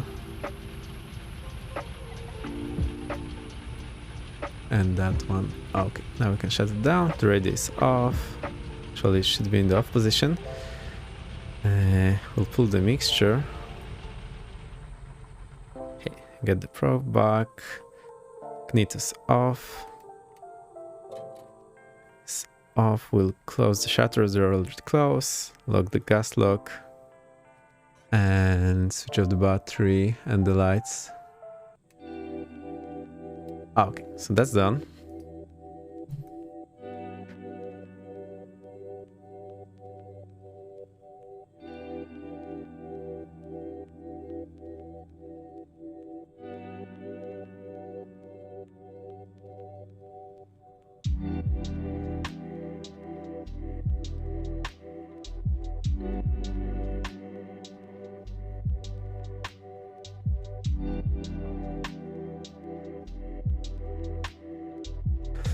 Sorry, thank you. We landed. We had 239 landing rate, so that's a bit rough. I couldn't see our height above the runway, so we smashed pretty hard. And I thought it was the sign language portion of the stream. Yeah. How long was I on mute? Oh boy. Yeah, so it's totally possible to have positive landing rate here because the runway is uphill, so if you make it smooth, you can have positive landing rate, and Volanta actually shows that. The bot will not show that. The BK line 1. Yeah, well done, well done. So that's the one. We need to end the flight in 8 cars, not muted too long. Okay. That's ended, so this should pop up here real soon. I'm looking for this number to change to 8. Once it's done, I can get another leg. And till that happens, I can show you around. Let's do that.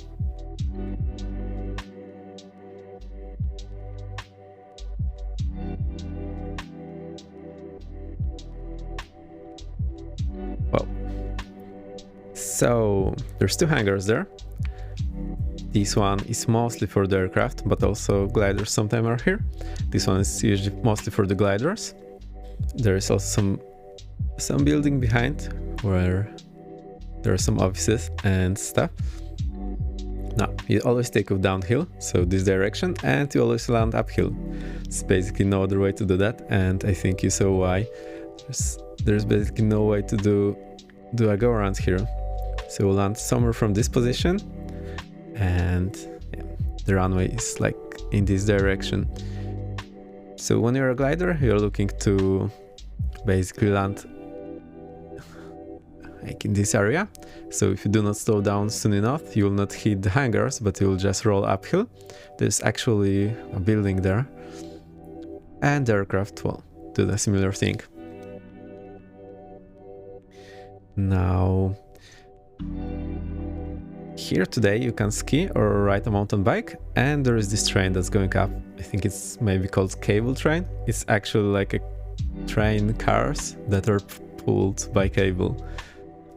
Then on top there is this fancy artificial lake that's used to store energy as water. Has safety 15 down. Welcome, welcome. We just completed our second leg of the day. I'm showing you around. Now this train, cable train in the past, was used to basically get gliders from down there up here, and they would bungee launch the glider from here. Bungee launching looks like you basically attach two sort of bungee ropes to the nose of the glider. You lock the tail of the glider, then there's a bunch of people running with those ropes, bungee launching from there. Yes, like from here, bungee launch here, do some S-turns and land here. I think you can see the runway from here. Like this is the runway. Whoa, yeah, and it's a real place. I think it dates back all to the 30s. Or we can bungee launch in the other direction, depending on the wind. Now there's a lot of paragliding activity as well here on the top. You can do skiing here, or in summer, mountain biking. So that's about this place. The lakes are artificial. There are 3 dams over here. There's one dam and power turbines. One lake, then there's another lake which has the turbines. There's another dam basically here, and then I think from here maybe in the night the water is being pumped to this lake on top and released during the day. So it's basically a giant battery, and the third dam is over here. So it's a cascade of 3 artificial lakes. And that's pretty much it. Oh, now we can see that there are 2 runways. We are using scenery from Flight Sim Studio. If you want it, you can hit exclamation on scenery, exclamation mark scenery, and you'll get the link. And you can see that there are 2 runways.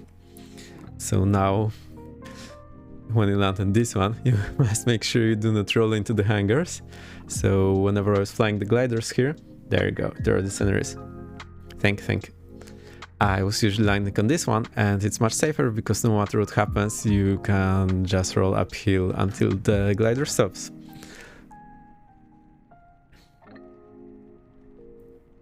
And that's it. It's super hard to judge the height now with the snow.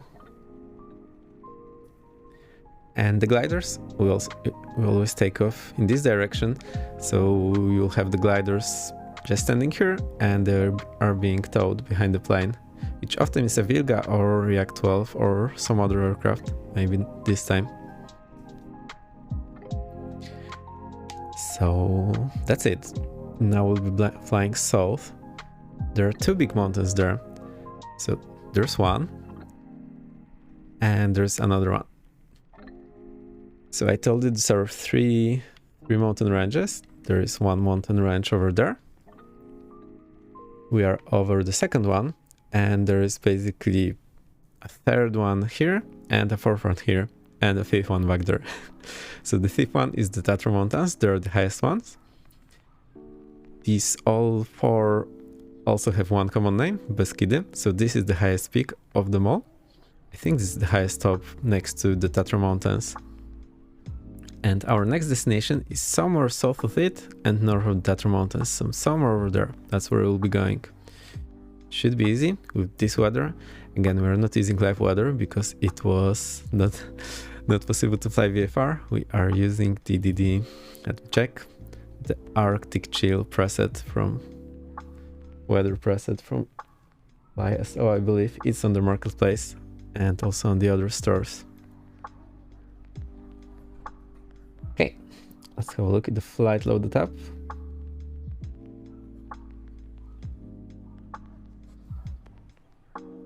Okay, this changed to 9, so we can now load the 10 flag.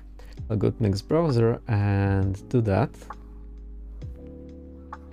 Just give me a moment as I'm doing that.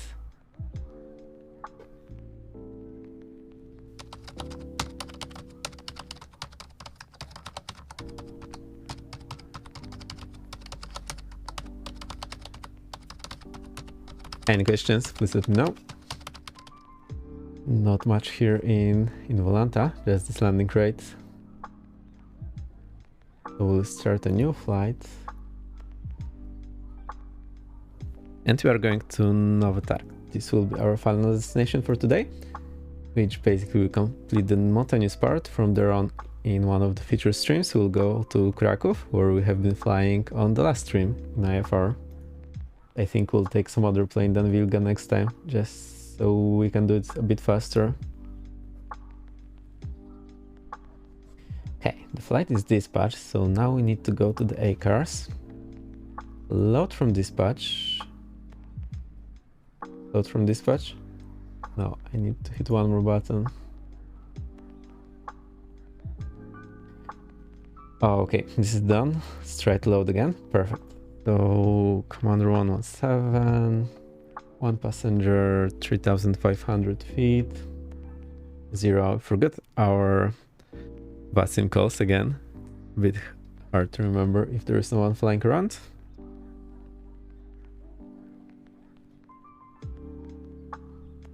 Online VATSIM Poland tour. Now, before I start, let's load a bit more fuel.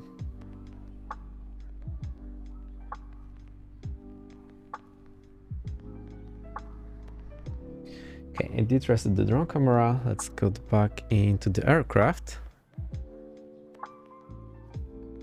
Okay, I want to be a bit lower. I think this is a nice position to have, so I'll just set it.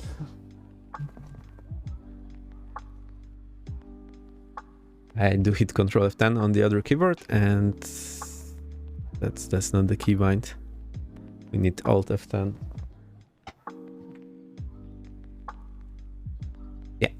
This set the position. In some places I simply do adjust the position, so it's more what's comfortable to me or more what I would expect in this aircraft for me.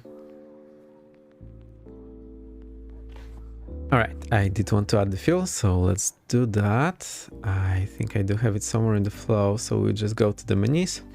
I'm using the menus here in the flow wheel, not in the top, so it's not showing up and not breaking my screenshots. That's a nice way to do it.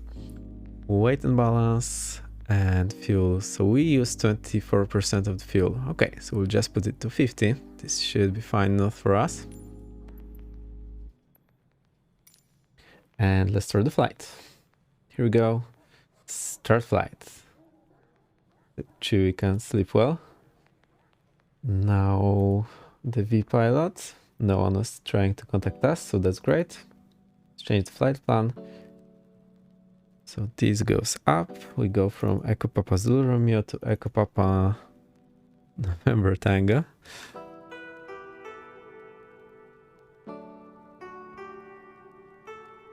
I actually botched our departure time, so let's put 2015 Zulu. Direct. It will take us like 40 minutes and we have fuel for like 2 hours. Cruise speed 100 knots, altitude 3500, direct /X constant Commander 117. All good to go, file lit, and this is done. Cool. I got a friend request /bar, thank you. I just added you.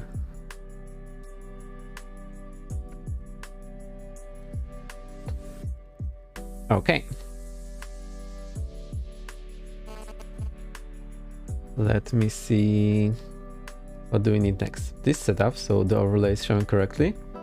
We need to add the route here so that it's actually showing anything. So enter text route, direct. The VFR flights in Wilga in this kind of weather are super chill. So that's where we are going. I'll show you maybe on Navigraph. This will look a bit better. Unload the flight here. New flight, we go from Echo Papa Zulu Romeo.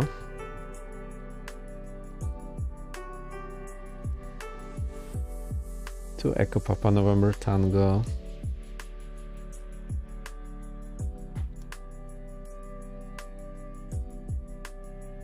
Okay, so that's 37 mile, direction is 114 magnetic.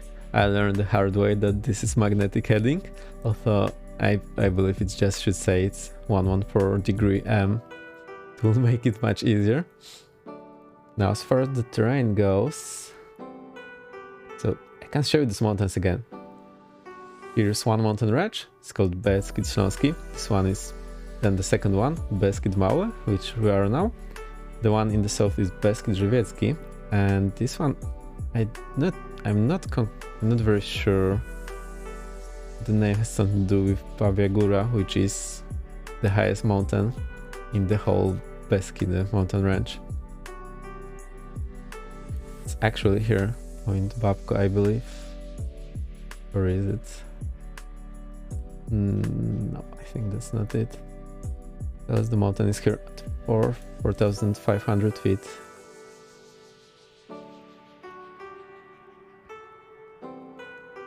So we basically go over it. There's a national park there, so you cannot fly powered aircraft. And which way will we go? Yeah, let's visit this highest mountain, and then we'll descend to Nowy Targ and also have a look. I think we'll have a look at the Zatra Mountains. I haven't checked them in the sim yet. So I think we'll spend some time and go there. So let's try to modify this route and see how this looks. Where this put us? 50 miles, so not bad at all. Now remember that whenever you do that, you currently need to change the route so that it doesn't have this green and pink segment. Just shows you distance and track for all the legs.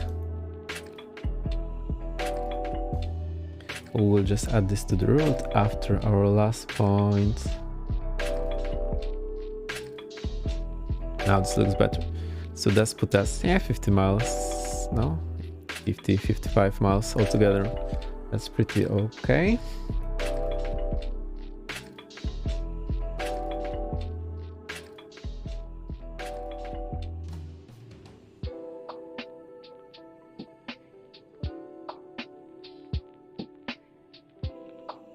I made the music a bit quieter for you. I think it's alright now. Okay, let's go. Any questions, please let me know. That's the plan.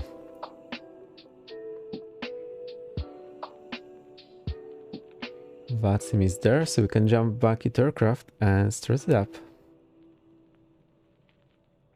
Let's see, what do we need again? Music is good, no questions so far. Thank you. So fuel tanks left and right, magnetos both.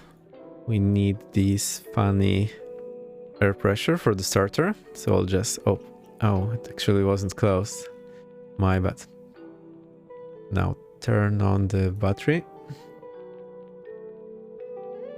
What do we need? Position lights, beacon, spark shower, instruments for the engine. That's pretty much it. I'll hop on the brakes, mixture in, and I think prop forward, throttle a bit forward, and we can start it. Let's go. Work like a charm. That's done. Generator, all the instruments on. Forgot the fuel pump. this is done. Spark shower off. We need to close this air starter valve. And I think we're looking better than last time. Let's turn on the radio again. It's not turning on. Let's see why. Oh, we forgot. We forgot all our power. So now it shall work. Yeah, much better with the power. Perfect. Hype, let's go. Cool. I think I see you're hyped. Let's just see what the runway is, because I actually do not know. It's painted over there. Yeah, it is. So it's runway 26. Let's take off 26. Just mark it here. JAR traffic, Commander 117. Taxing to runway 26, JAR traffic. It's a bit funny because there's no one there. What can I do? I'll release the chokes, open the shutters. Let's hope we do not jump through this terrain feature that's not supposed to be here. And there is something similar, it's just not so long. Okay.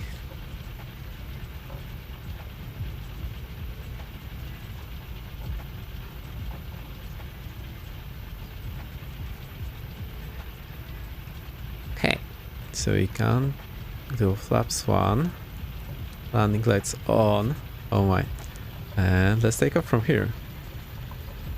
Alright, I'll just say we're taking off. JAR traffic, Commander 17, taking off, JAR traffic.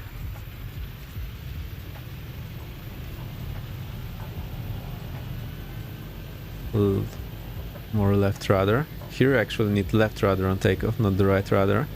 It's just made so it's more difficult. Okay, it's good. Get the engine in the green range. So I'll set 7 for manifold. Get the prop in the green range. Laps up. Trim up.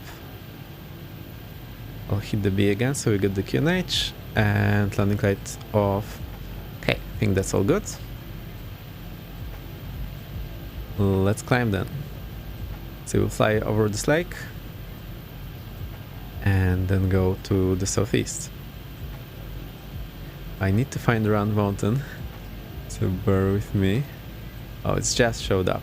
So it's not the one here, it's the one on the left. That's where we are going, the highest one of them all in this area. But close to VFR one, which you can see just looming in the background. I'll just double check that we start the daycare, so if I remember starting it up. This is going perfect. Okay, apps go off, I'm not on mute, all is good.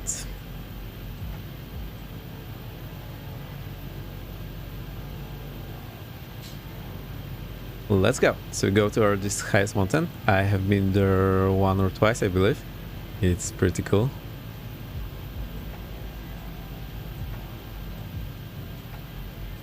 I will lean the mixture a bit. I'm still not super convinced about how to use the temperatures here. Let's try to close the shutters, but they do not change all too much whether I have the shutters on or off. So there's one temperature gauge here and another one here.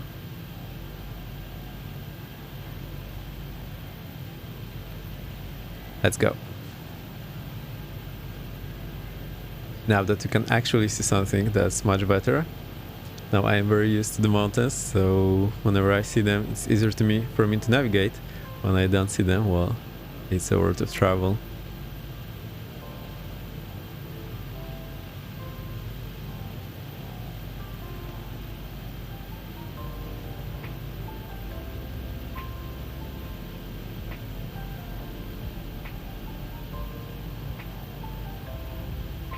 Alright, I'll do a quick check if we don't have any artifacts from the green screen. We used to have them last time.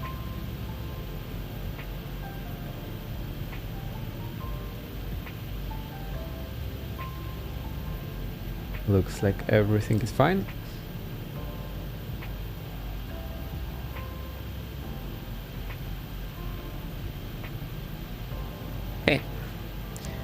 Though I'm not sure how high we need to climb. Something just shy of 2000. That was showing 4500 feet. So let's say 5000. No, that wasn't the one. The one we were going to is a bit higher. Let me actually check on the Navi graph.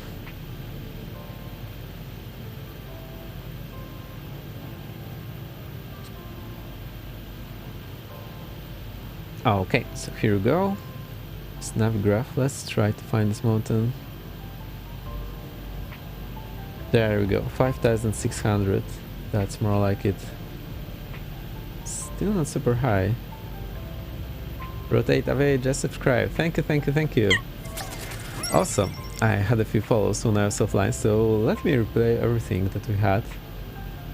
I think we had... Hey. Catch that P. Thank you for the follow. Also had QF music. Thank you, welcome. I saw the stream of QF music. Real nice. We had follow from Rosu. Thank you. I hide the charts, we don't need them anymore. That's awesome. Commander Space Dog, thank you for the follow.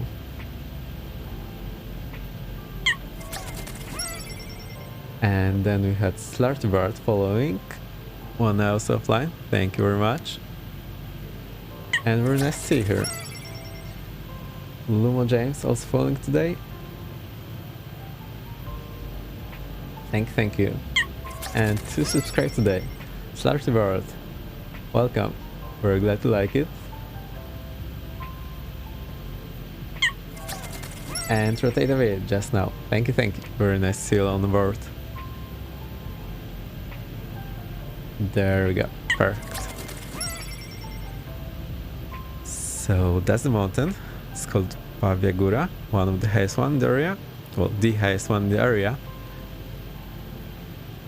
The only higher ones are just in the back and we'll be going there. So we'll overfly it. We need to be what? Just shy of 6000 feet. And rotate, just follow. Thank you. So 6000 feet is 1800 meters. I'll hit the B. So that's just fine. We should be able to skim the top here. Now because it's cold, we are probably a bit lower than what the altitude is showing. So I think we'll just skim the top like here. We'll just see how this looks. Let me put the power in the green range. So I have full throttle, but we are somewhat high. That's okay.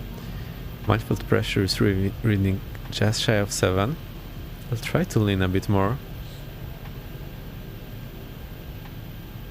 Okay, now we can see that this temperature is in the yellow. This one is... So this one is too high. This one is... Oh, that's the mixture temperature. So that we use for leaning. And that's the cylinder. That's the oil temperature. So... Okay, we need to open shutters a bit to let this one cool. The cylinder head temperature. And we can use this to lean. So let's try. Go full forward. Try to lean it. Does it even show anything? No. That's funny. Okay, I'll just keep it here.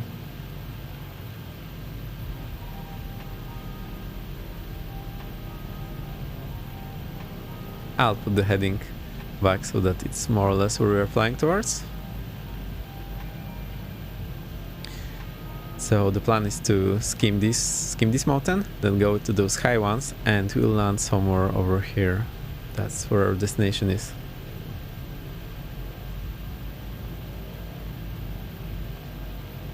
Actually have it open so I can show you.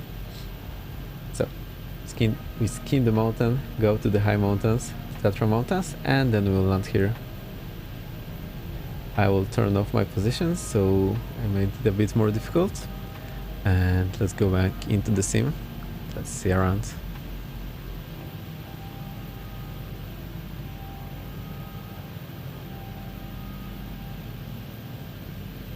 Okay, cylinder head's cooled a bit, but we need a bit more cooling.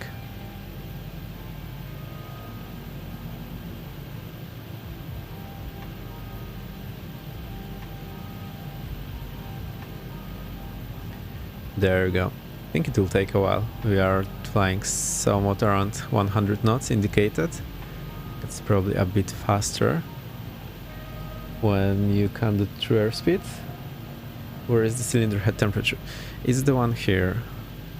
So that's cylinder head temperature, and this is the oil gauge. So the temperature is here on top, plus we have two pressures. I do not fully understand the difference. Now this is the RPM, and here on the right, have you been seeing this? Okay, this cylinder head temperature, oil temperature, RPM, manifold pressure, and mixture temperature, which is not showing very much, and I couldn't get it to change. That's all there is to it. You can always load up the P version, which is the American one, and you'll have the American markings.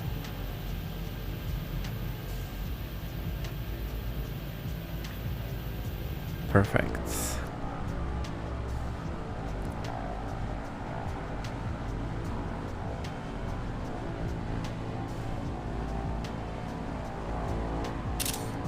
I cannot get this plane to fly straight, but I think we're doing just fine.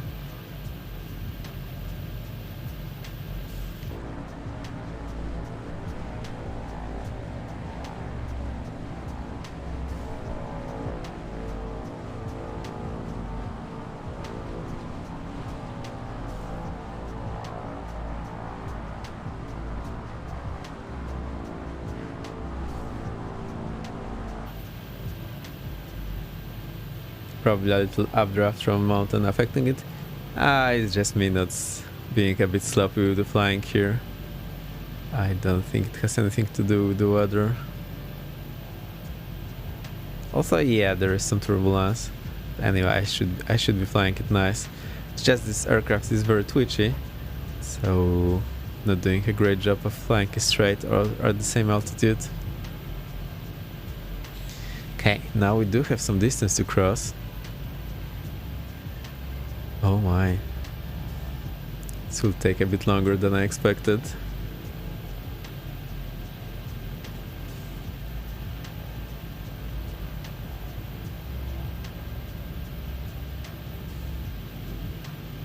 Oh, okay.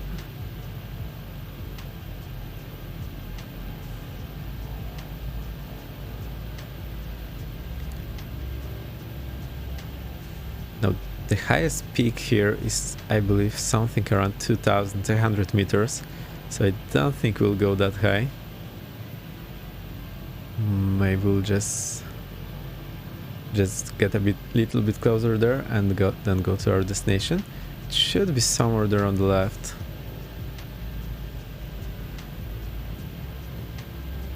We'll need to find it later on.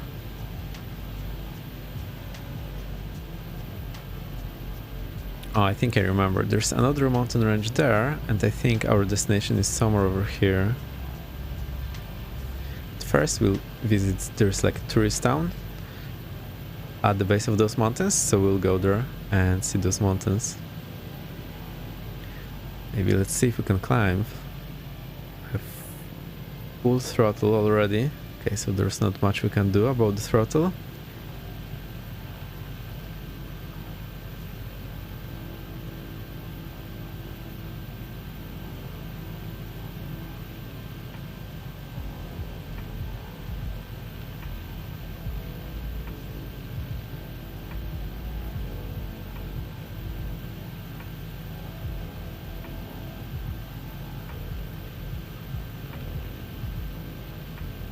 Trying to focus and fly straight.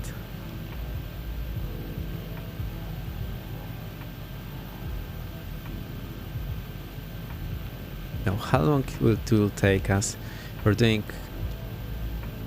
180 kilometers per hour, so that's about 100 knots. So per minute we are doing 1 2/3 miles. Okay.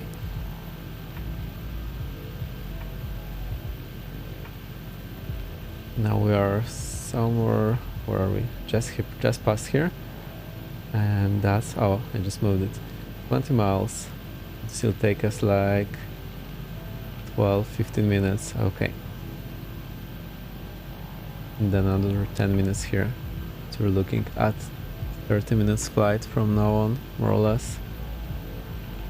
That's a long one in this slow flying aircraft.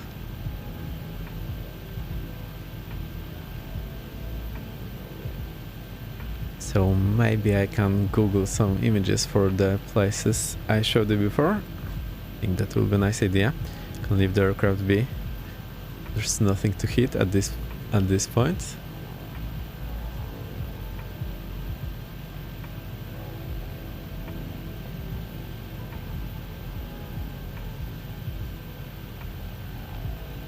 All right.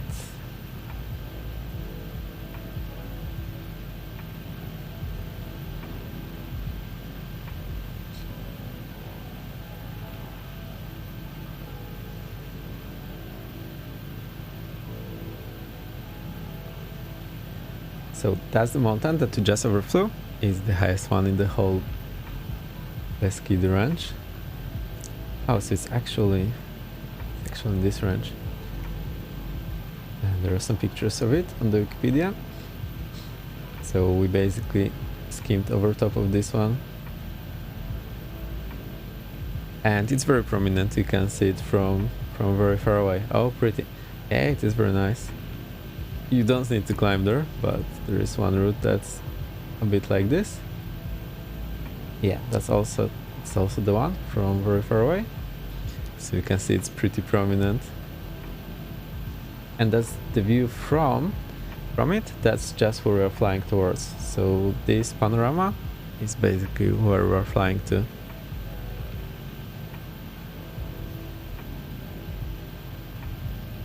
Okay.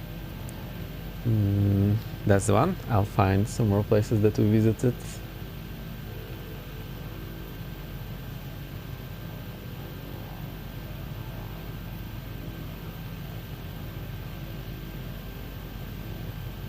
Looks pretty in snow or not? Yeah, of course looks pretty with the snow.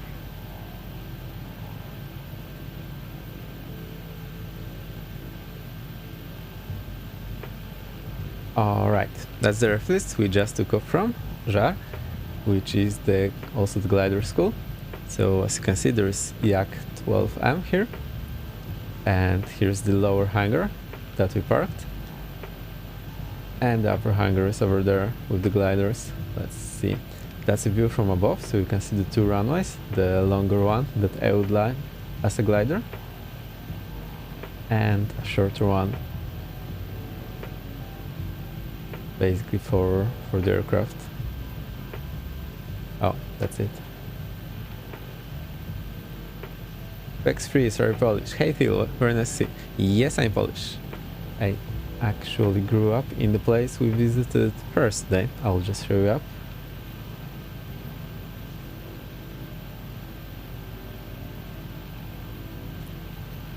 Let's see if we're flying more or less the right direction. We are. So this is our first destination. I grew up here. I used to fly gliders, and that's the main runway we were supposed to be taking off from. So that's 25, not 27. And here's the building, airplane hangar, glider hangar, two more hangars. There's the factory in the back. I'll Google the factory in a second. So that's the one. There's the power plant that we didn't see in the sim, and that's basically it. Okay, let me try to find some more. I'm looking for the glider factory.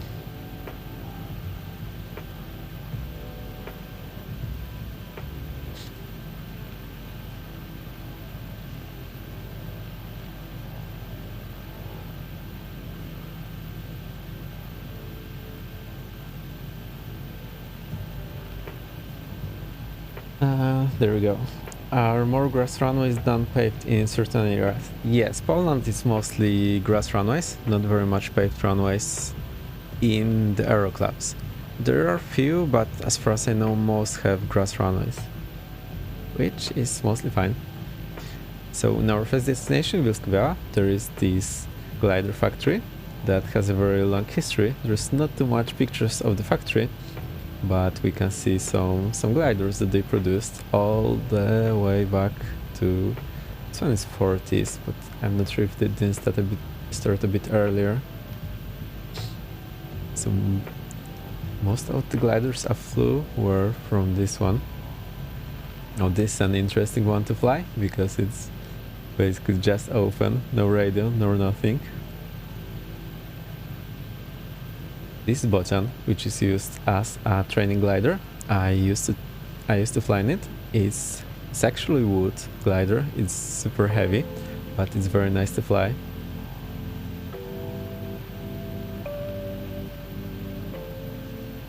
What else did I fly?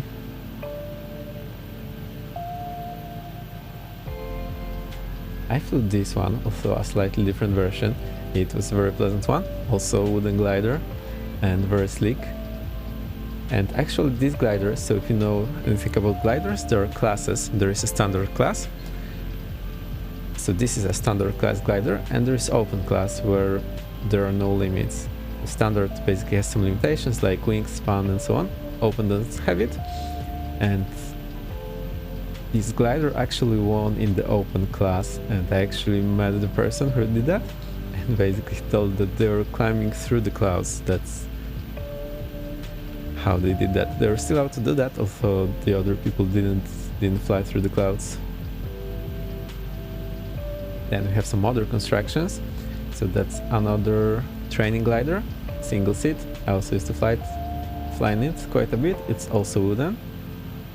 And then we finally have some composite constructions slowly coming in. Where are they? So that's a two-seater that I also did my training in. Hey Phil, I'm fine. Sorry, I missed your message. Yeah. Very nice to see it. That you're also Polish. And this one, which is another training glider. I also used to fly it a lot, single seater.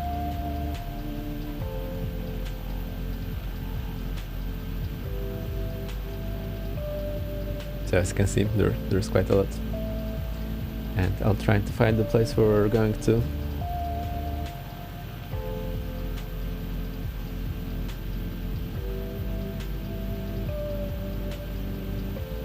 Okay, this is our destination on the third leg. Not sure if they have what pictures they have here. Let's have a look. So runway 30 is where we'll be going to land. And we have some nice shots in the area. And last but not least, I will show you the mountains we were just flying towards. So the ones which are just showing up in front of us.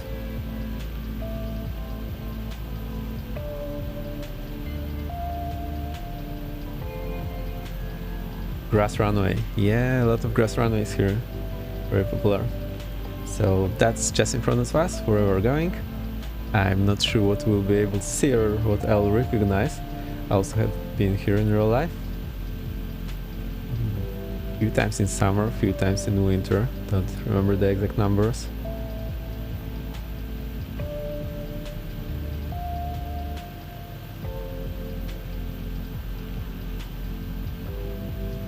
Looks nice from a jet, as you can see.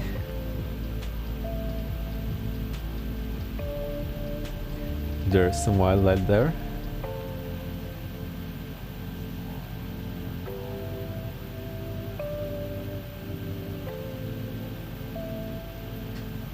Okay, that's pretty much it. We are just here, so let's have a look what I can recognize. Although in the sim there's not so many landmarks, it's a bit difficult to tell what is what, and I also don't know them that well. Let's make a short loop and we should be fine. We're at 2,500 meters, so we did climb a bit.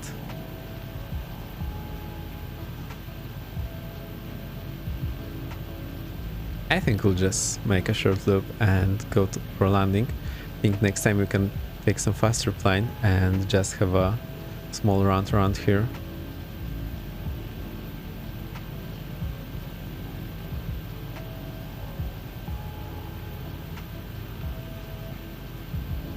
I don't think I want to go in between those mountains with this aircraft. I'm not very confident it can handle any good climb at this altitude.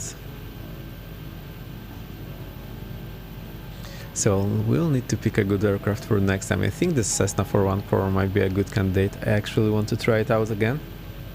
And it has quite strong engines, so it should be just fine for us for next time. Where do we want to go?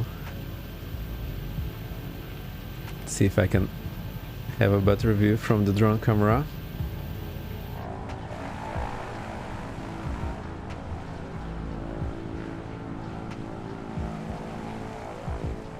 Okay.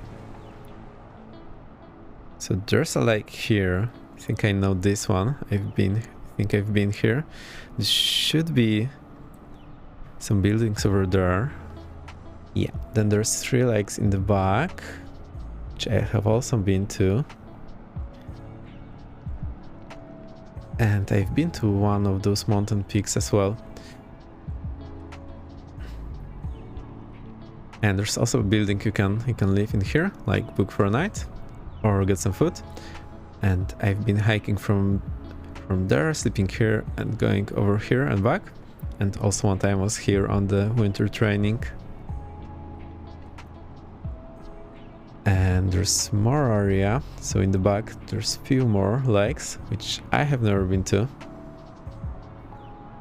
I think this is the highest peak on the mountain with Slovakia, and there's another one. Okay, let's see what the aircraft is doing. It's not that bad. So we know where to go. Okay, I'll just leave it like that. Maybe I can try and go there. Let's see how that works. Oh boy.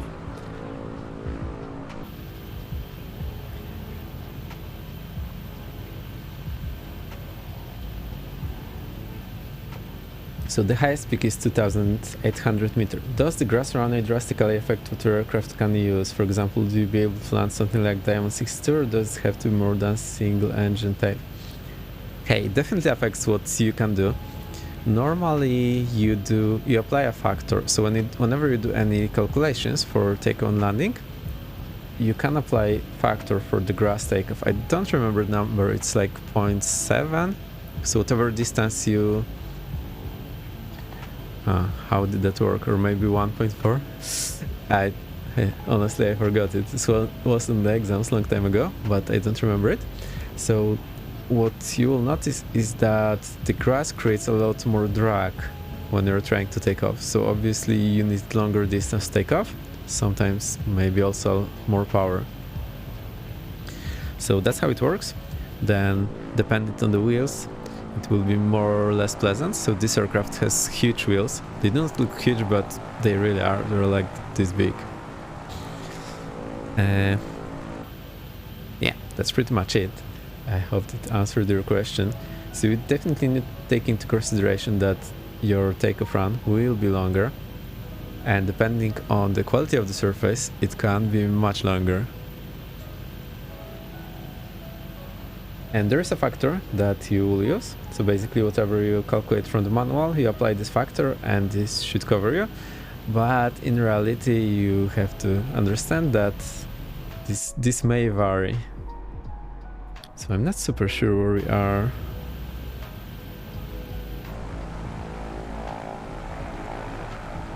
Where are we? Okay, I don't know. So we are on those 3 lakes and there's the building. I'm not sure about the English name. It's like refuge, refugee. I think refuge is the name. Like those buildings in mountains where you can sleep for the night. So I used to sleep here, and there are those 3 lakes. And actually in winter they're all frozen up, so you can just walk over this. Which might sound scary, but the ice layer is usually really thick. And what's funny is that there is the ice layer and there is snow on top of it. Now the snow melts under own pressure, so what happens is that you have a layer of snow, there's some water soaked in on the bottom, and then underneath there's like a meter or 2 of ice. Maybe not that much, but usually quite a lot. So that's where we are. The highest peak is somewhere... Oh. Maybe it's somewhere here. Not sure which one it is exactly. Now, the absolute highest one is on the Slovak side.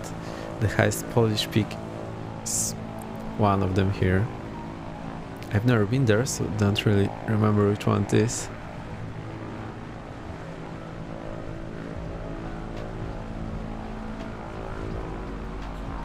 And there's a few more lakes which I have never been to.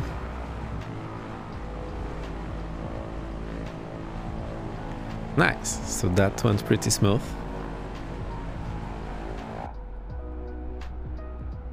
Let's have a look. Okay.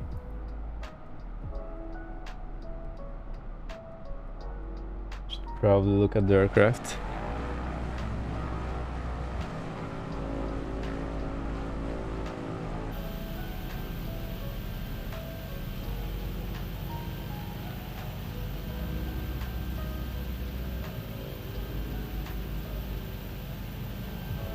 And our destination will be somewhere over there. We'll find it in just a second on the chart. Let's have a look at those lakes, and then we'll go for the one lake on the other side. So we'll try to hop, I think, over this pass.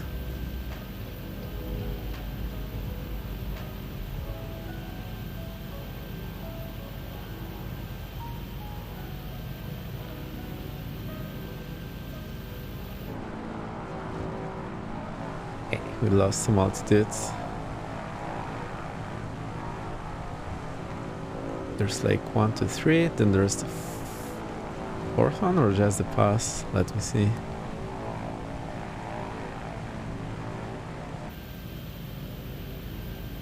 So I want to go somewhere over there and hop on the other side.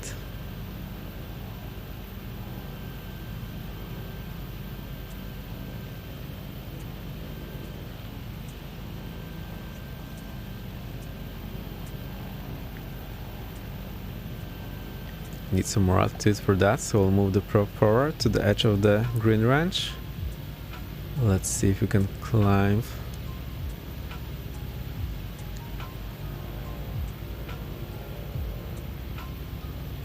Okay, and that's the pass we need to hop over. Okay, there's one more lake hidden there, and there's a pass, so we'll just hop over it.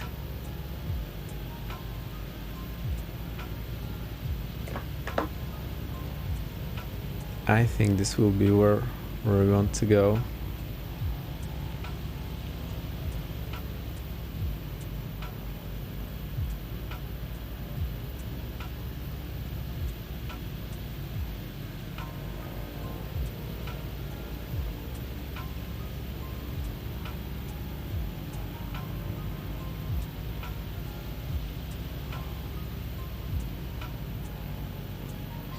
Okay, there are some old buildings there. There's a cable car that runs there. And some more tiny lakes over here. There will be one big lake just in that valley. So I have actually been there. Perfect. That makes me happy. And now we can go. There's another refuge there where we can sleep for the night. And I used to do some mountain training over here in this area. Now we can descend for this town, that's a tourist town, at the base of those mountains, just in front of us. And find our destination, which will be, if I'm not mistaken. So let's have a look. There's a river there, some mountains. I think it's somewhere over there. We'll find it on the chart.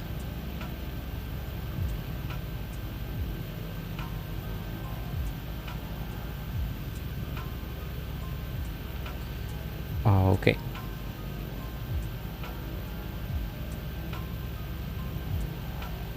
So here are the charts. Now where do we go? There's a long lake up way to the right, but that's fine. There's a mountain ranch on the north, and there is this town extending all the way along the road and the river, and our airfield is here. Heading is 090 magnetic, so let's try to look for that. there's the lake, there's the mountain range, and I think here might be the line of town, or maybe here. I think it's the one to the left. Oh, let's try to identify it actually.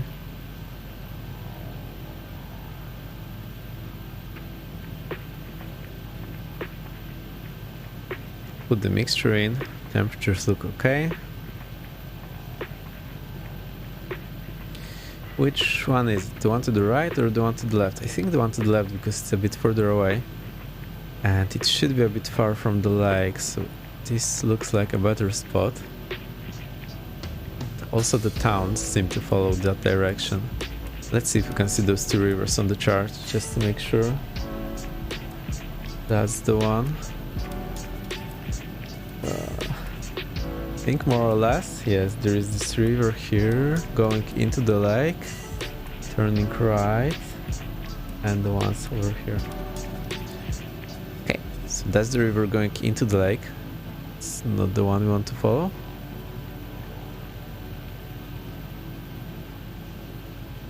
Yes, this lake is extending all the way over here, I believe. So that's not the one. That's the one. Okay. Let's see if that works.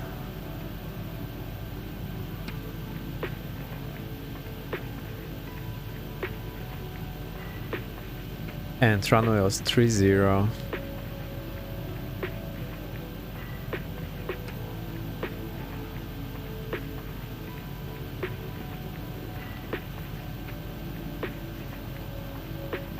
Not that river, the town extending along the road and the river is a big tell. Cool. Can also show you this tourist town that we just passed here at the base of the mountains. It's a pretty iconic one. I will search for it and show you up. I think we need a bit more power, or maybe just apply some more trim up.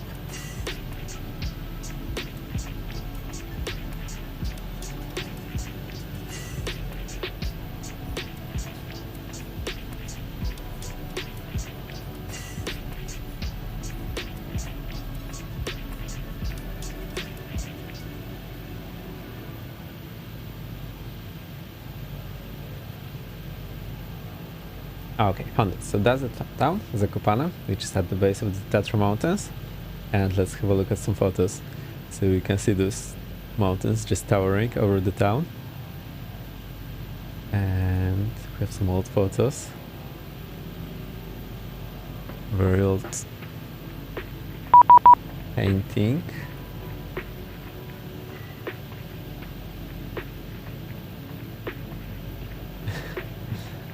Okay. Got information, there's restricted over Tatra mountains. Yeah, that is right. I'll reply to that shortly.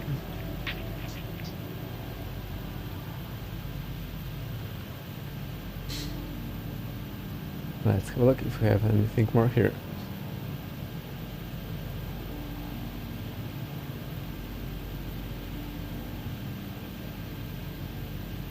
That's pretty much it. Okay, I think we're pretty close, so I'll jump back. I'll answer there in the VPilot.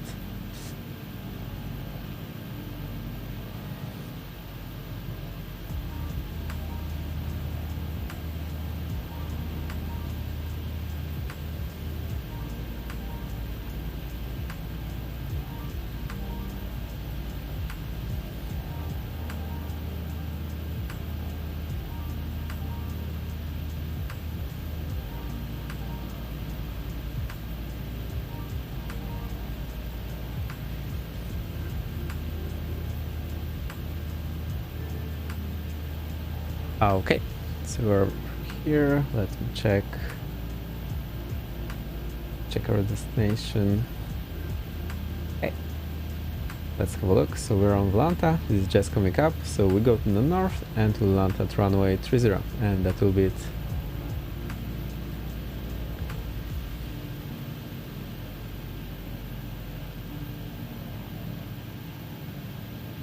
So we need to locate the airfield. This will be a bit of a challenge. Let's go to Navigraph and try to find it. So it should be on the southern part of the town. Runway 30 there, so southeast part of the town. And we have left-hand traffic pattern.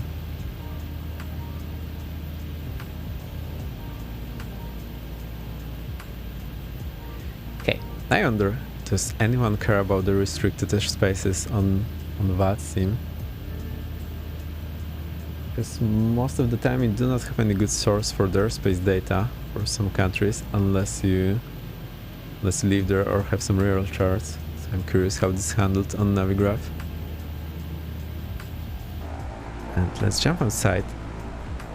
Oh, I'm not sure if we're just overflying it. Where is it? It should be somewhere over here. Yeah, I think that's the one. So this should be the runway, and here are the hangars. Okay, so we'll just make left-hand traffic pattern.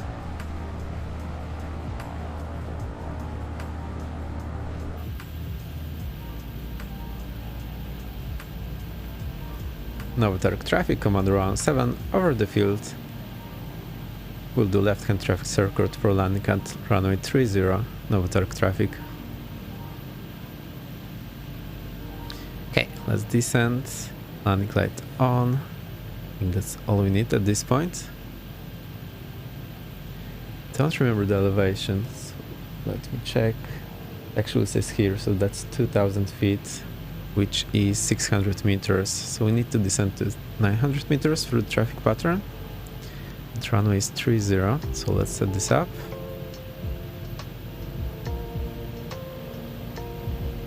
Ah, okay. We should be heading for the downwind now. I'll just make it somewhat tight. 900 meters there.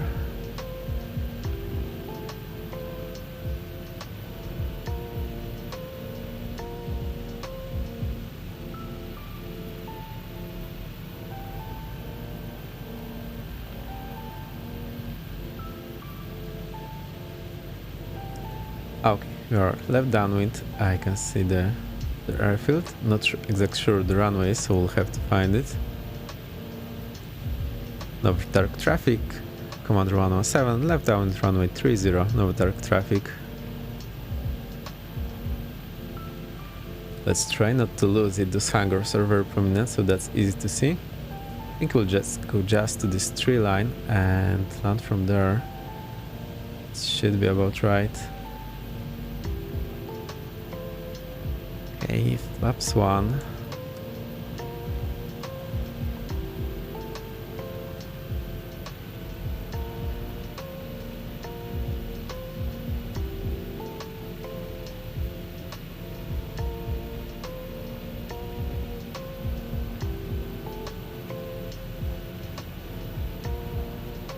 Now, how do we tell where the runway is?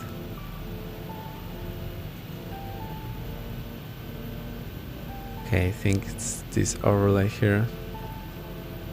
Novotark traffic, commander 107, short following runway 30, full stop, Novotark traffic.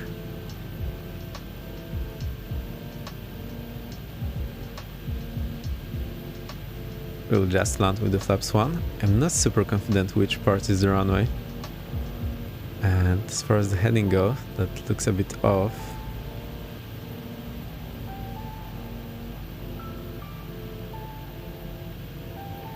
And prop forward, that's the bit I forgot before.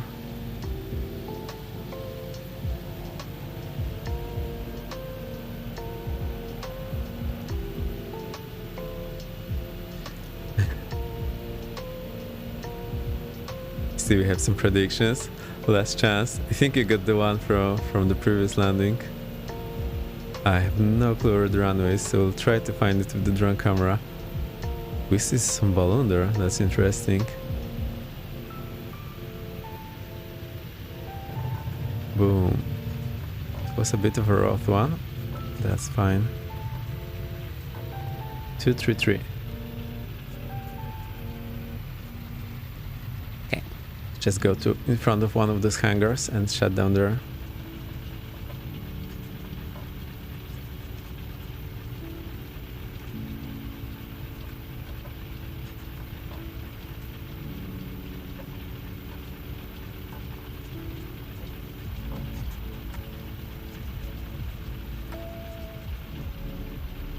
think that's a good spot. So let's turn to everything we need here. Landing light on. Now all the instruments off. Itohi. Okay, engine instruments we don't need as well. Generator. Now radio is already off. We can pull the mixture and kill the engine.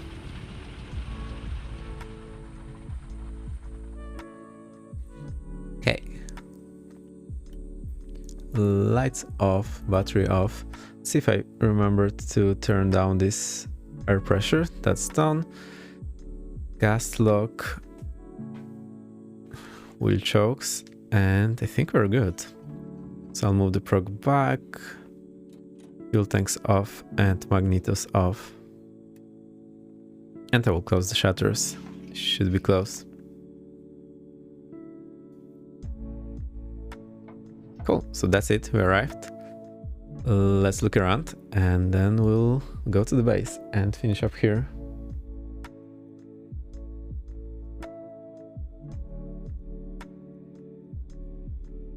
Okay, let's jump back. Forgot to raise the flaps, so let's do that. Our drone camera, which we need to reset. Whoa, there we go. Let's have a look. They do have few gliders here. A few of them I showed you. That's the twin trainer that I know. They look more or less okay. I've never been there, so I don't know the place. The building, the hangars. There's the town. I'm interested about the balloon. Very nice indeed. Looks pretty okay. That's scenery from Flight Sim TO. Oops. Okay. The sky is calling. Cool. That's a nice touch. I didn't expect this. I don't know if it's actually here. I've never been there.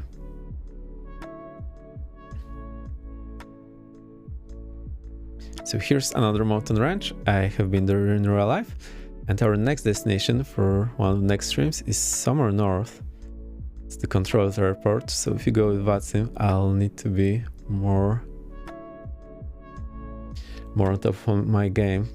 There's the lake that we're looking for. Here we can see the two rivers, the one with the buildings that we could see on the navigraph, and the mountain range that we just left, which is actually a restricted area, so we shouldn't have been there. Didn't ring a bell because I'm not sure. Bryce, do you know how people treat all those restricted airspaces on VATSIM? I have never seen any pilots caring about that all too much because we didn't have the data basically until very recently. So now we can see this on navigraph, but until recently, to be honest, we didn't have the data. Then again, it's not super easy to read here.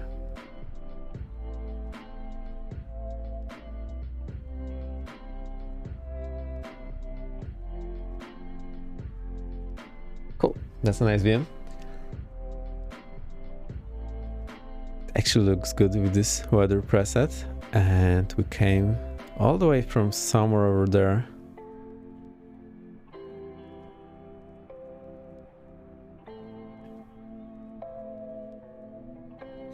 And interesting thing here is that we have those towns or villages basically built along the roads, and there are those long fields next to each house.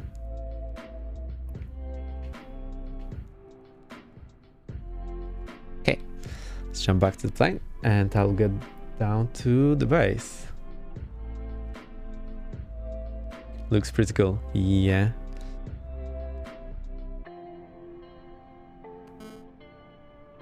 I think this will be a nice view. Let me do it just like that. Oh, actually, whenever I look, now it just resets.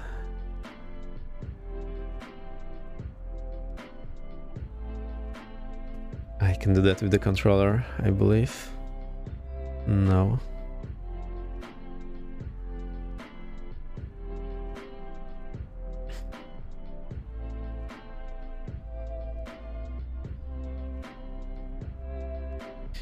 What do we do? This an okay view? I need to find a way to move my view to the left. I used to be able to do that with the track AR, but now whenever I lock it, it moves back to center position. So it looks like they fixed it, although for me it was a feature.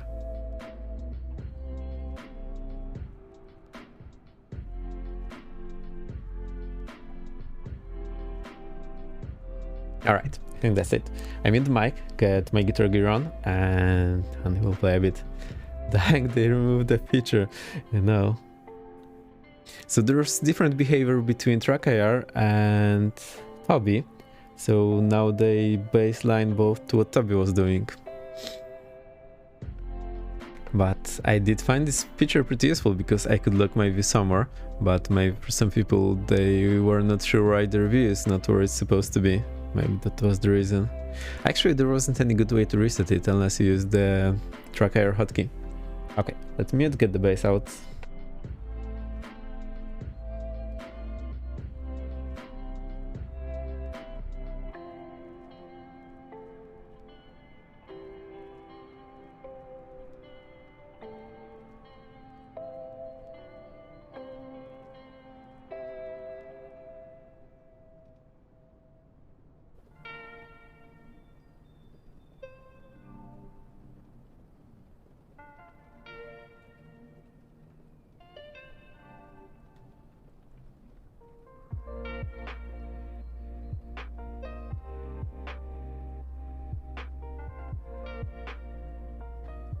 Okay, the amp is plugged in, the effects are plugged in.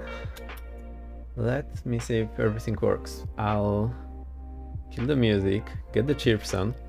I still not top of my shoutout game, so let's try to do shoutout. Dryson, you're on the list. But my shoutouts currently are not working.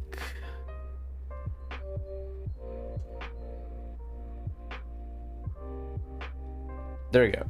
Very cool streamer, recommend to follow. I also play along whenever I have a chance and I see Dryson playing. That's pretty cool. And I think you hold the records of giving me the shoutouts. That's pretty nice of you.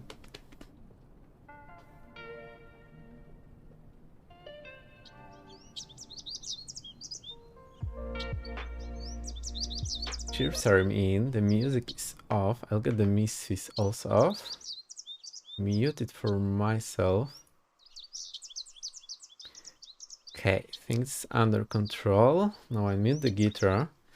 And what do I need to do? Okay, my track is not stirred, so I need to loop it in. I need to stir the drums.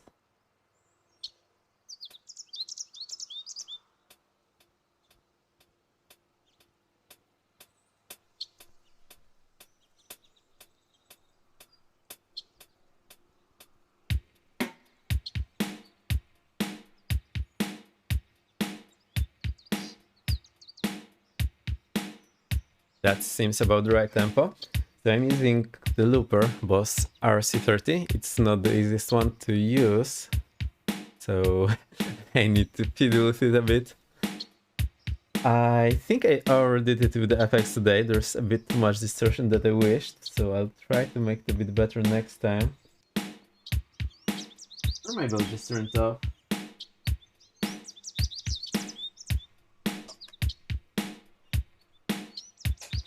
We'll leave the distortion for the guitar, but turn it off for the bass. This should be fine. The big line, hype, let's go. What did I play in the beginning today? I can barely remember.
that's looped in. I think it's the one that I played in the beginning. I'm not 100% sure, but it should be about right.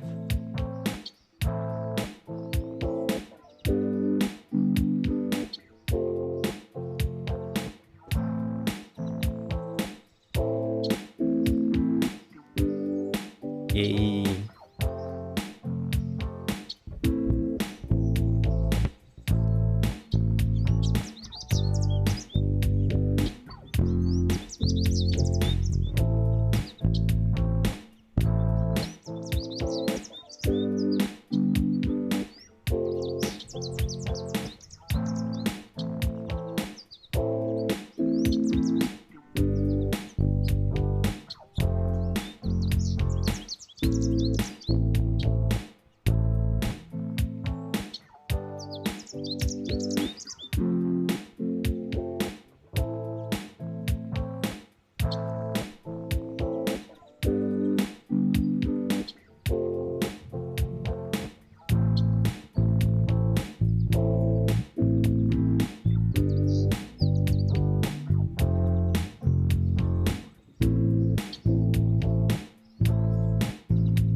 Okay, I think that's it. So we have the drums on the looper, one loop on the guitar, and one loop on the bass. And on top of that, I also played a bit here at the very end. So that's pretty much it. We completed our trip. Nice videos, yay! Very nice. Nice vibes, yes. Thank you for the stream, very welcome. I'll find someone to write, so you can think with me for just a moment. Thank autocorrect, yeah. I have this problem when I write on the phone. I actually have autocorrect turned off, but sometimes I miss the keys and it turns out pretty interesting. So we forgot one important thing, we need to end the flight. Oh boy. So that's done. Phew, I will not need to redo it then. I am the worst at writing on phone, iPad. No problem. So we completed the 3 legs today, here in the mountain area. Actually, I'll turn the guitar down a bit so you can actually hear what I'm saying. I think that's a bit better now. So we completed those 3 legs from Katowice, Wilga, Żar and Nowy Targ. We also visited the mountains, which are actually in the restricted zone, so I'll need to find out how the VATSIM thinks about the restricted zones, because I think they have different ideas in different countries, so I'm not very used to anyone checking any restricted airspaces whatsoever. That's what did it. Let me see who's up and who you can write.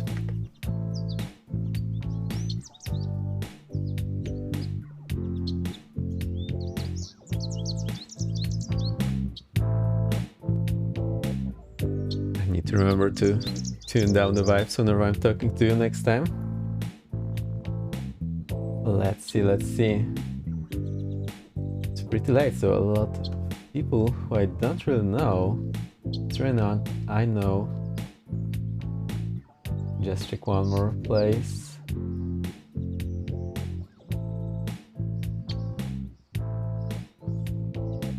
Any recommendations for the ride?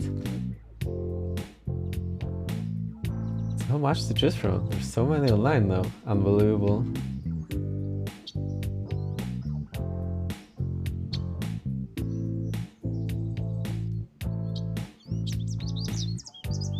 Alright, I think let's Agent Presta Chewy. Chewy is up.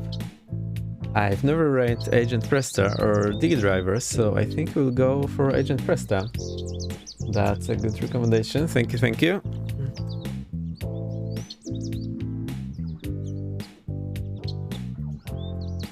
Is up, perfect, and he's flying J, so that's just great. So we'll write Agent Presta. Okay, right, up. Thank you for coming along. It's been a very fun few flights today. It went completely as expected. We had few challenges here and there, but yeah, pretty nice so far. Let's go right Agent Presta. Say hi. I'll see you next time. Next stream is Tuesday, 18 Zulu, as usual. So I'll see you there. I'll post in Discord what we'll be doing. You can always join Discord. And I do usually put some info beforehand what we'll be doing a few hours before the stream. Alright, that's it. Thank you for coming. See you next time and say hi to Agent Presta. Bye. Bye, Vicky Line.